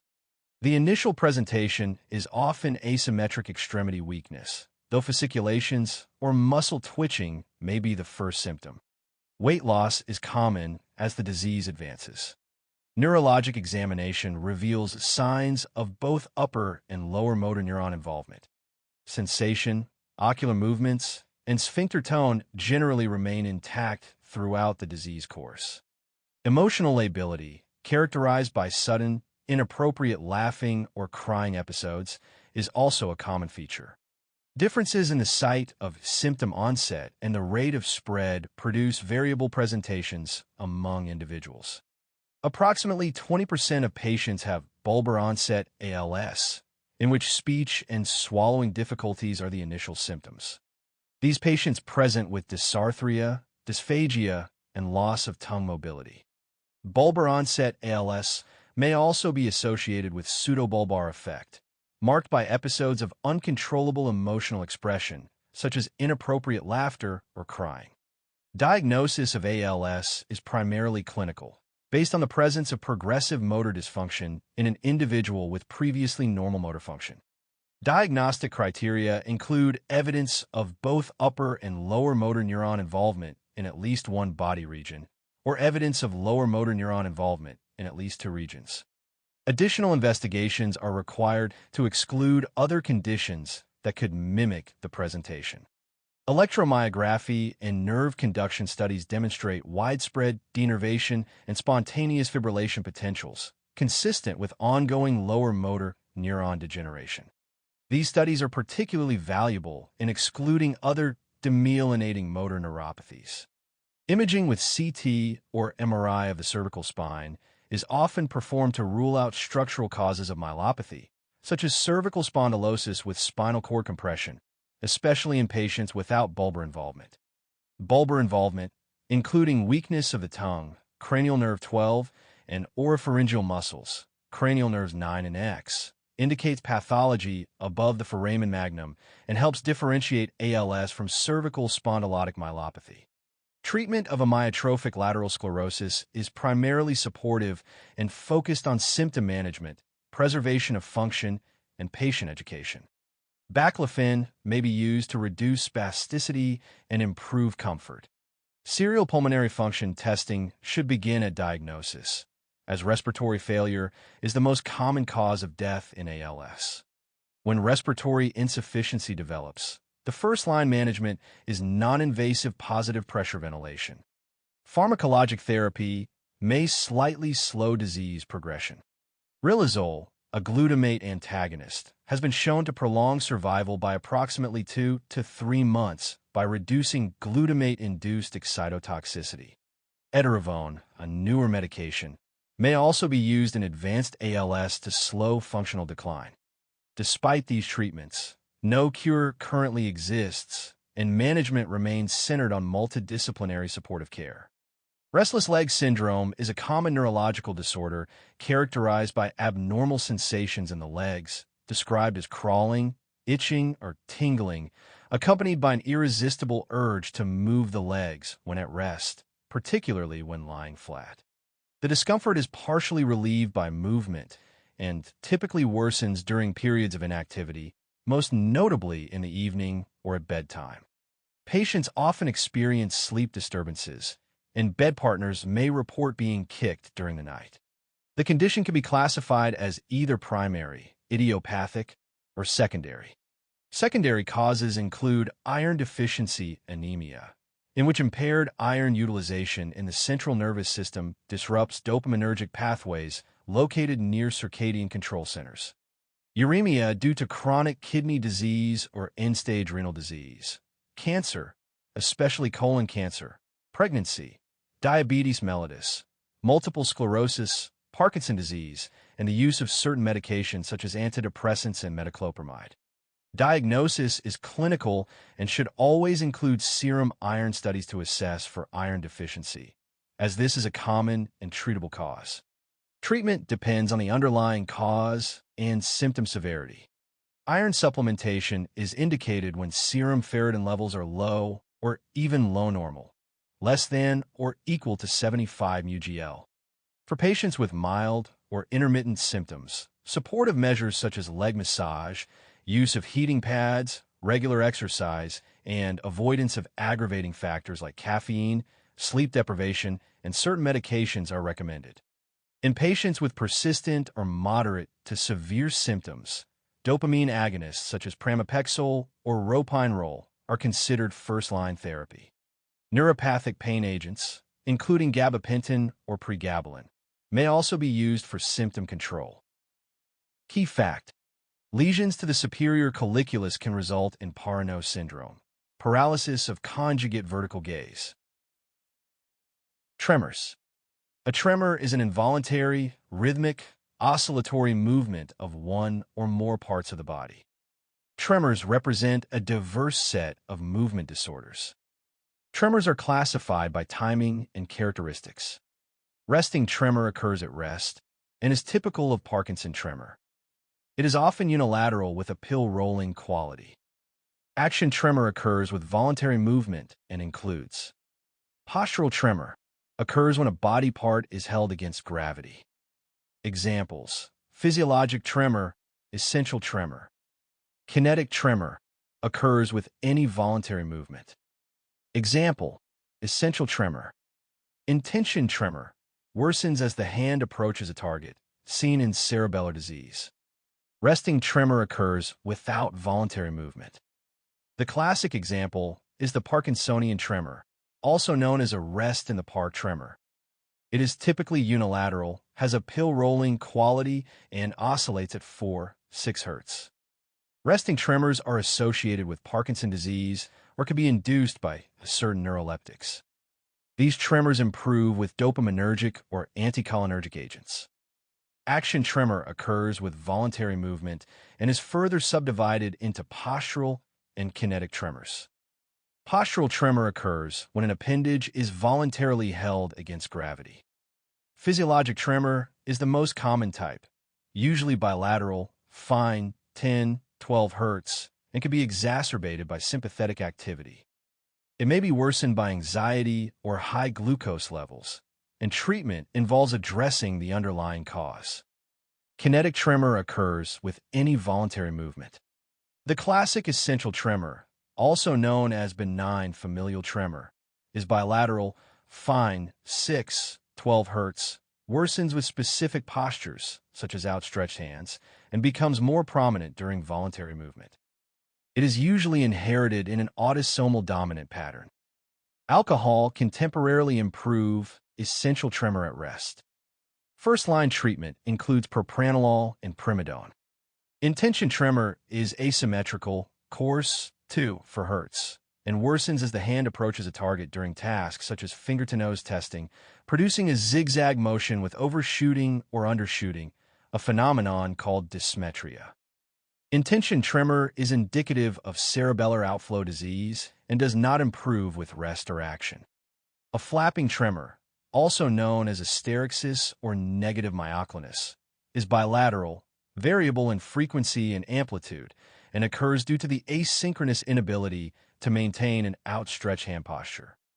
The loss of tone leads to involuntary corrective reflex movements, often described as a liver flap.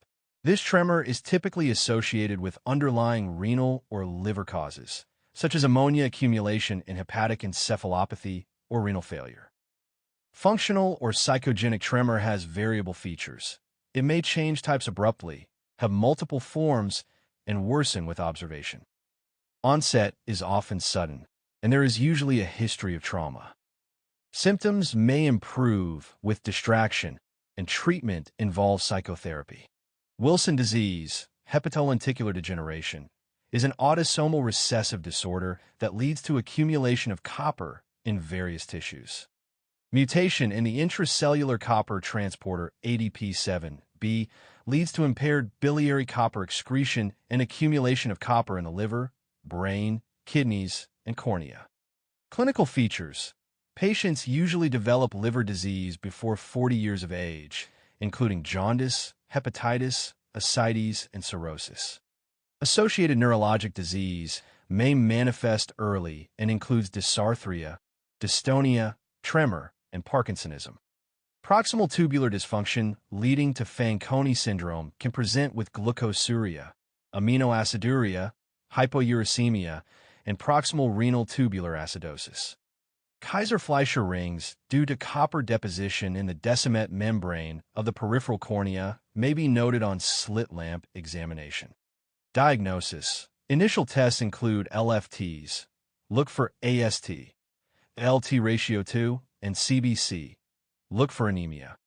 Diagnostic tests include low ceruloplasmin levels, less than 20 mg DL, and urinary copper levels, greater than 100 micrograms DL.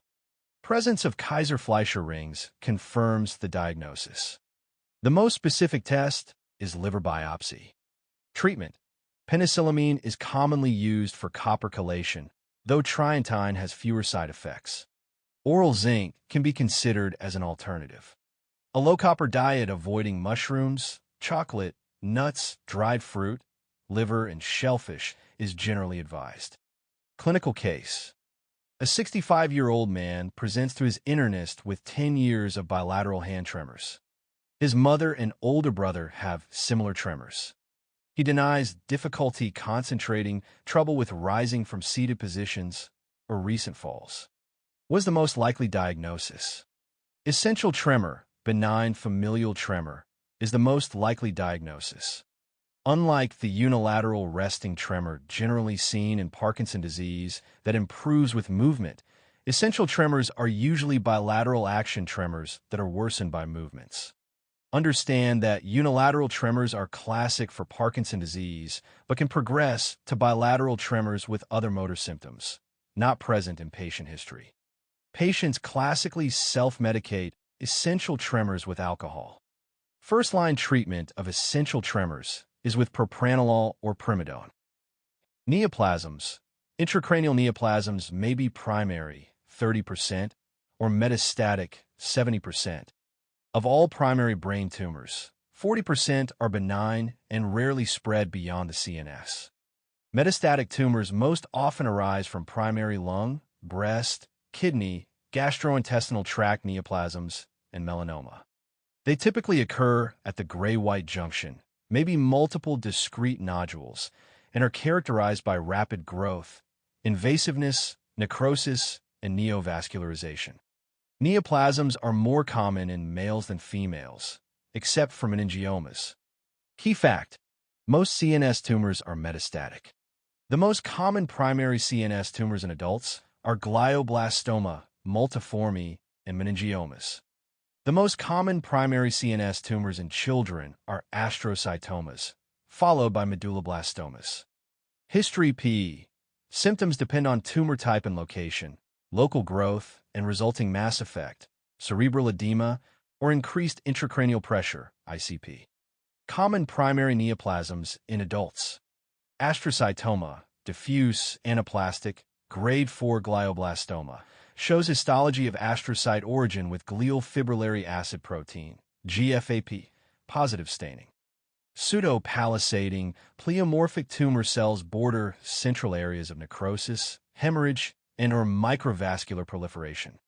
It is associated with amplification. Low-grade astrocytomas are diffuse and benign. High-grade are anaplastic and malignant, and glioblastoma is malignant. Presentation of astrocytomas depends on tumor location, with symptoms including headache, seizures, or focal deficits.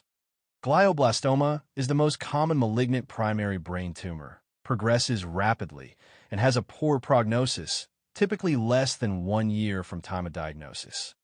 Treatment includes surgical removal or resection, with radiation and chemotherapy having variable results.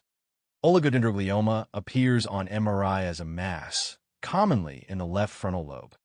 Histologically, it shows fried egg cells with round nuclei and clear cytoplasm and a chicken wire capillary pattern.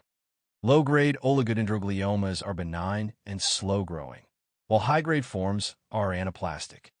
Oligodendrogliomas most commonly present with seizures but may be clinically silent. Age of onset is usually 25 to 45 years. They're most often located in the frontal lobes and commonly calcified. Treatment includes surgical resection followed by radiation and chemotherapy, as these tumors are often very chemosensitive. Meningioma appears on MRI with associated dural tails. Histology shows spindle cells arranged in a whorled pattern and psammoma bodies, laminated calcifications. Meningiomas are generally benign. Presentation depends on tumor location, often causing cranial neuropathy or being an incidental finding. A classic imaging feature is extension of the tumor along the dura, known as a dural tail. The tumor originates from arachnoid cells. Treatment involves surgical resection with radiation for unresectable tumors. Hemangioblastoma appears on MRI as a mass, histologically showing closely arranged, thin-walled capillaries with minimal intervening parenchyma. These tumors are generally benign and most often cerebellar. They are associated with von Hippel-Lindau syndrome when found with retinal angiomas. Hemangioblastomas can produce erythropoietin, causing secondary polycythemia. Treatment includes surgical resection, with radiation sometimes used in recurrent cases. Pituitary adenoma appears on MRI as a mass in the pituitary gland. Histology shows hyperplasia of a single type of pituitary endocrine cell. Pituitary adenomas are generally benign and may be non-functioning, silent, or hyperfunctioning, hormone-producing. Non-functional tumors present with mass effect, such as bitemporal hemianopia due to optic chiasm compression. Pituitary apoplexy, hyperpituitarism, or hypopituitarism may be present. Prolactinomas classically present with galactorrhea, amenorrhea, and low bone density due to estrogen suppression in females. Workup for suspected pituitary adenomas includes brain MRI with gadolinium contrast and measurement of serum prolactin, IGF-1, ACTH, and 24-hour urinary free cortisol. Additional tests for TSH, LH, and FSH are obtained based on clinical presentation. Pituitary adenomas most commonly arise from lactotrophs, prolactin-producing cells, causing hyperprolactinemia. Less commonly, they arise from somatotrophs, GH-producing cells, causing acromegaly or gigantism.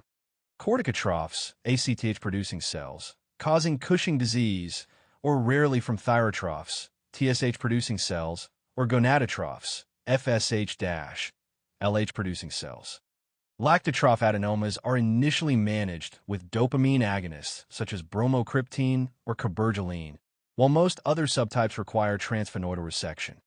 Vestibular schwannoma, also known as acoustic neuroma, appears on head CT as a mass.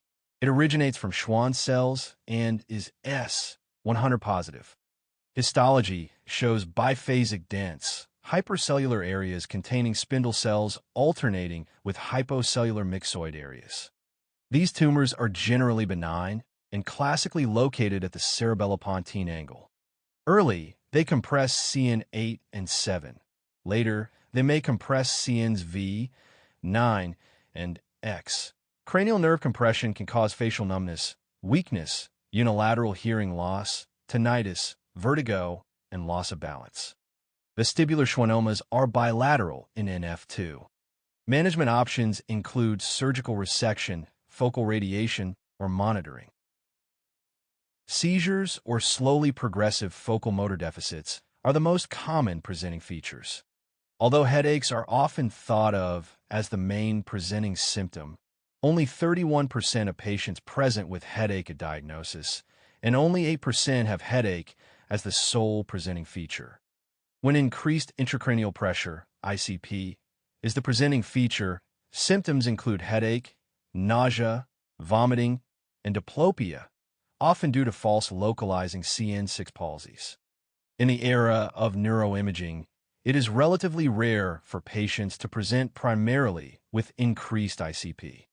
Other presenting symptoms may include visual field abnormalities, neurologic deficits, and psychiatric symptoms. Most common cancers that metastasize to the brain can be remembered by the mnemonic. Lung and skin go to the brain, lung, skin, GI, breast, renal. Diagnosis begins with CT and MRI with and without contrast to localize and determine the extent of the lesion. Gadolinium-enhanced MRI is generally better for visualizing soft tissue tumors and vascularity. CT is preferred for evaluating skull-base lesions and for emergencies, such as obstructive hydrocephalus, when MRI cannot be rapidly acquired. Histologic diagnosis is obtained via CT-guided biopsy or surgical biopsy. 2/3 of primary brain tumors in adults are supratentorial, while 1/3 of those in children are supratentorial. Treatment involves consideration of surgical resection if possible, followed by radiation and chemotherapy after consultation with medical and surgical oncology teams. Therapy is highly dependent on tumor type, histology, progression, and site. If ICP is elevated, management strategies include head elevation to increase venous outflow from the brain, hyperventilation to lower CO2, causing cerebral vasoconstriction and reduced vasogenic edema, corticosteroids to decrease vasogenic edema, and osmotic agents, such as mannitol or hypertonic saline, to extract free water from the brain. Removal of cerebrospinal fluid, CSF, may also be performed. Automated external defibrillators, AEDs, can be used in patients who have experienced a seizure. Symptoms of increased ICP include nausea, vomiting, diplopia, and headache that is worse in the morning, with bending over, or with recumbency. Neurocutaneous disorders. Neurocutaneous disorders include a group of conditions affecting both the skin and the nervous system. The most common neurocutaneous disorder is neurofibromatosis, which has two major types: neurofibromatosis type 1, NF1, or von Recklinghausen syndrome, and neurofibromatosis type 2, NF2. Both NF1 and NF2 are autosomal dominant diseases caused by mutations in tumor suppressor genes. History and physical examination. Diagnostic criteria for NF1 require the presence of 2 or more of the following: 6 café au lait spots, which are flat, uniformly hyperpigmented macules; 2 neurofibromas of any type; freckling in the axillary or inguinal areas; optic glioma, mainly in patients under 6 years of age; 2 Lisch nodules, which are pigmented iris omartimas and the most specific clinical feature of NF1; bone abnormalities such as kyphoscoliosis, or a first-degree relative with NF1. Neurofibromas are benign peripheral nerve sheath tumors that may present as multiple cutaneous or subcutaneous nodules. Diagnostic criteria for NF2 include bilateral vestibular schwannomas, or a first-degree relative with NF2, and either unilateral acoustic neuroma or 2 of any of the following tumor types: neurofibroma, meningioma, glioma, or schwannoma.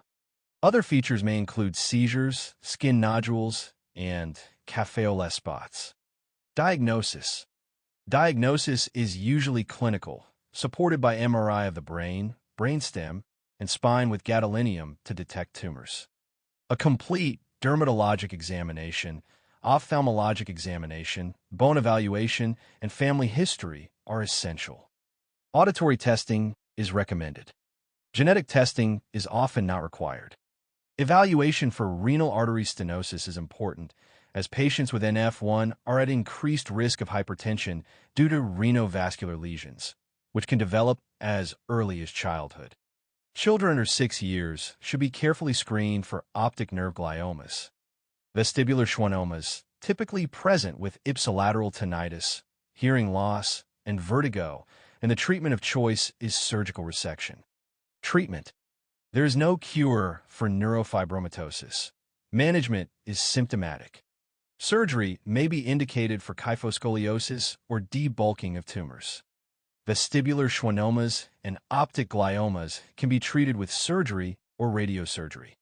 Rapidly growing meningiomas may also be surgically resected. Mutation in the NF1 tumor suppressor gene causes increased signal transduction through the RAS-RAF MEK mapped pathway. Targeted therapy using MEK or MAPK inhibitors, such as selumetinib, can induce tumor regression. Tuberous sclerosis is an autosomal dominant disorder that affects many organ systems, including the central nervous system, skin, heart, retina, lungs, and kidneys. It is caused by a mutation in the tuberous sclerosis complex, TSC gene. TSC1 codes for the tumor suppressor gene hammeredin, and TSC2 codes for the tumor suppressor gene tuberin. Mutations in TSC2 are more common than in TSC1. History and physical examination. Seizures are the most frequent presenting symptom, with infantile spasms being the most common type. Tuberous sclerosis also presents with ash leaf, hypopigmented lesions on the trunk and extremities, and with mental disability, with the likelihood of intellectual impairment increasing with earlier age of onset. Other skin manifestations include angiofibromas, which are small red nodules on the nose and cheeks in a butterfly distribution, Shea-green patch, which is a rough papule in the lumbosacral region with an orange peel consistency, and periungual fibromas. Other symptoms are secondary to small benign tumors that grow on the face, eyes, brain, kidneys, and other organs.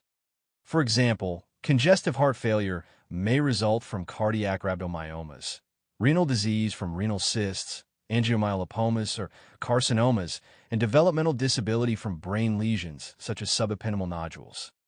Lymphangiomatosis, LEM, is a cystic lung disease caused by TSC mutations, which may present as a late manifestation in the third or fourth decade of life or occur sporadically. Sirolimus, a mammalian target of rapamycin, mTOR, inhibitor, has been found to slow disease progression. Infantile spasms occur in children under 3 years of age and can consist of head bobbing, flexor spasms, extensor spasms, or movements that mimic the startle response.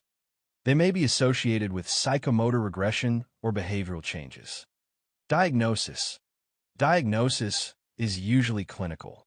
Ash leaf lesions can be enhanced by a Wood's ultraviolet light lamp.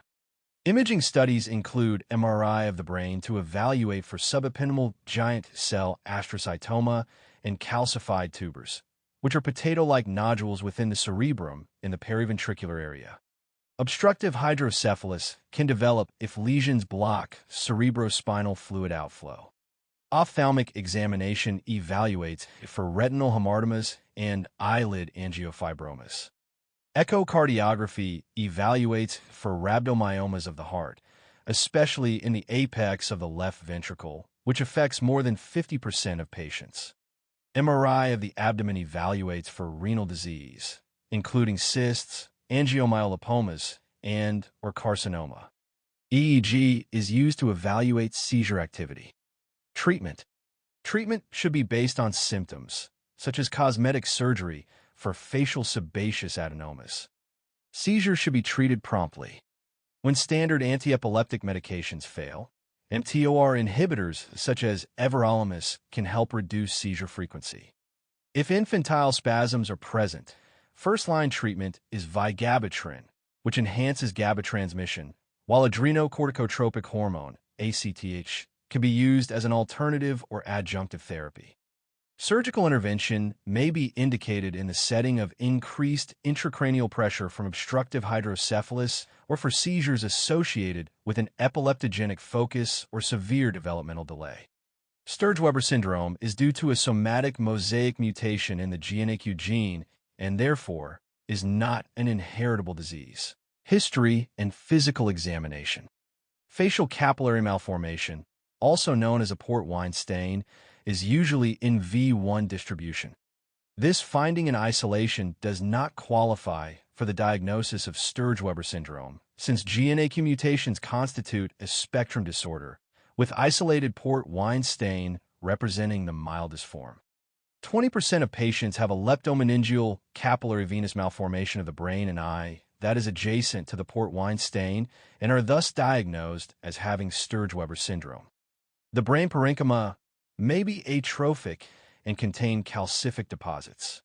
Seizures, stroke-like episodes, hemiparesis, and mental retardation commonly occur. Diagnosis. The preferred diagnostic test is brain MRI with contrast. Imaging may reveal intracranial calcifications that resemble a tramline. Treatment. Photothermolysis can be used for treatment of port wine stains. Low-dose aspirin beginning in infancy may decrease the frequency and duration of seizures. Anticonvulsant medications are first line for management of seizures. Von Hippel-Lindau, VECHL, syndrome is an inherited autosomal dominant condition characterized by the presence of benign and malignant tumors in multiple organ systems, including the retina, CNS, pancreas, kidneys, and adrenals. It is caused by a mutation in the VECHL tumor suppressor gene. Patients with type 1 VECHL have a very low risk of developing pheochromocytoma, whereas patients with type 2 VECHL, caused by missense mutations, have a higher risk for pheochromocytoma. History and physical examination. Hemangioblastomas are the hallmark tumors of VECHL. When they occur in the CNS, especially in the cerebellum and spinal cord, they can cause ataxia and headaches. Retinal hemangioblastomas may cause vision loss and are often identified on fundoscopy. Half of all cases of pheochromocytomas in patients under 18 years are due to VECHL, resulting in episodes of palpitations, hypertension, and sweating.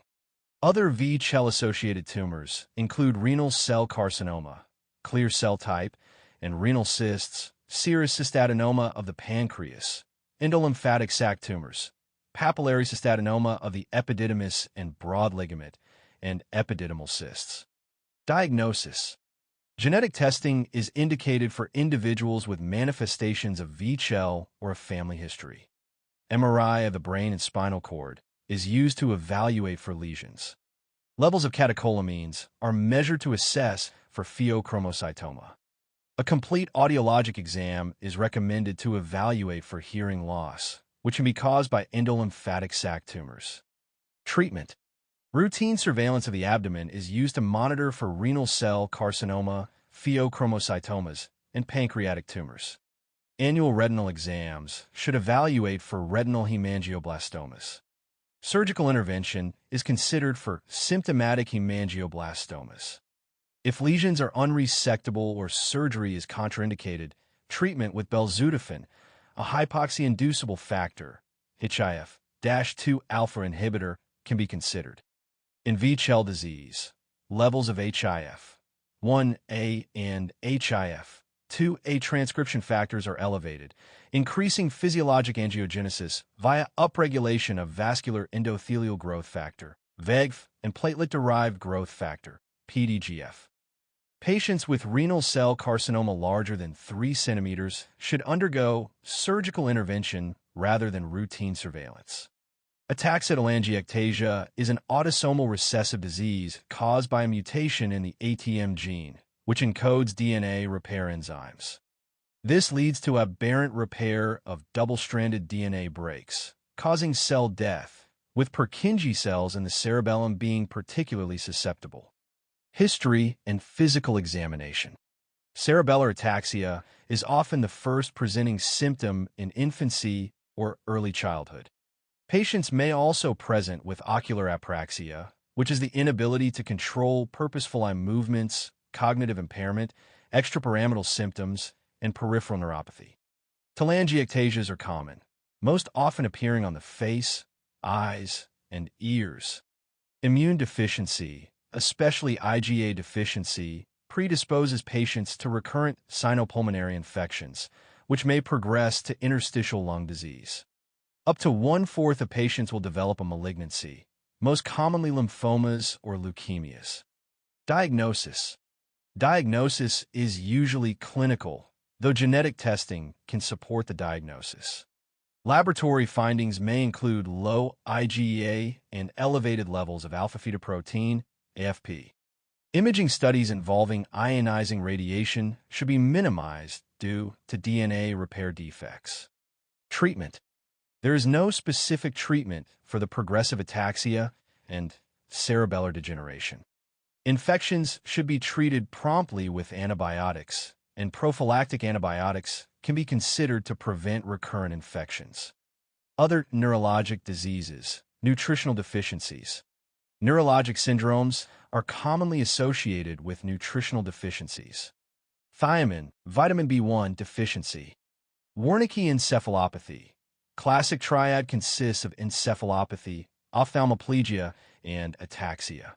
It is seen in patients with acute or chronic alcohol overuse due to toxic effects on cerebellar Purkinje fibers, hyperemesis, starvation, renal dialysis, or AIDS, and is usually brought on or exacerbated by high-dose glucose administration.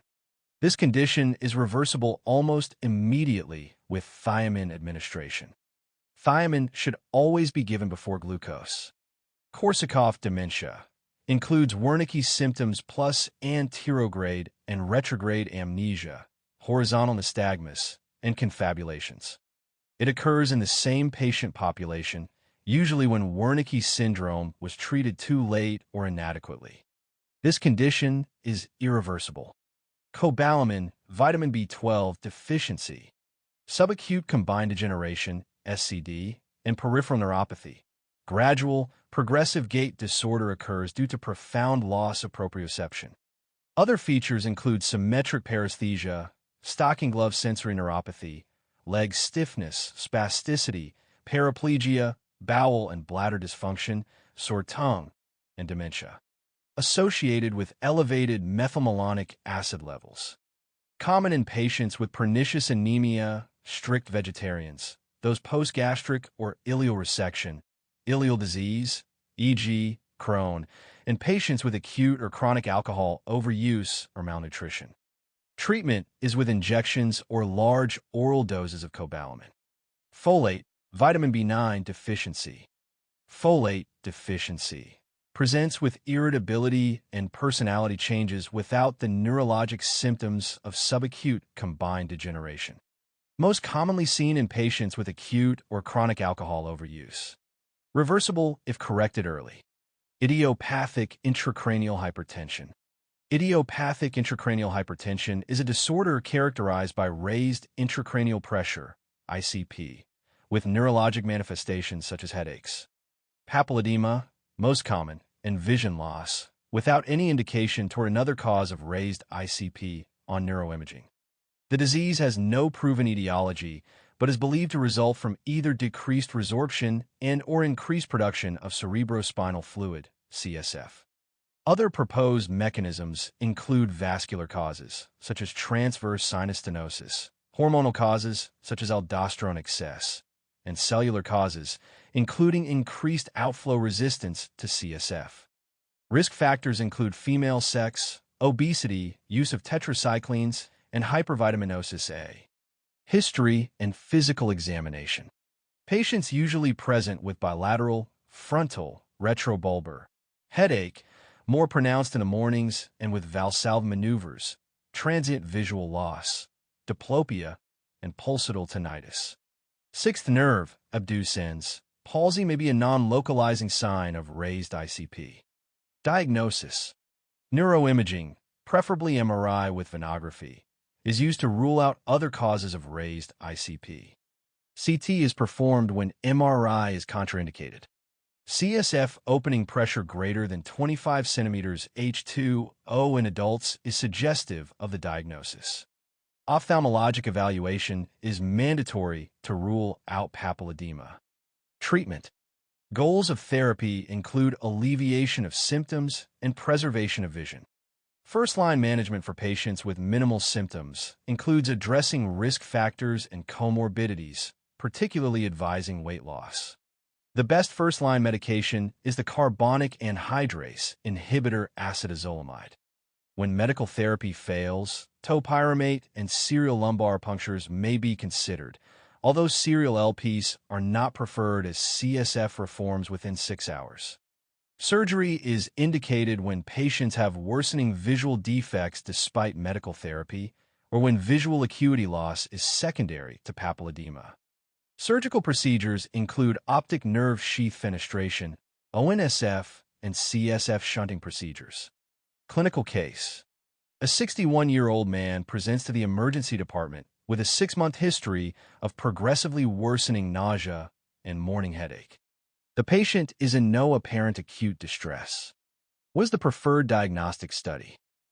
This patient presents with symptoms that are concerning for increased ICP.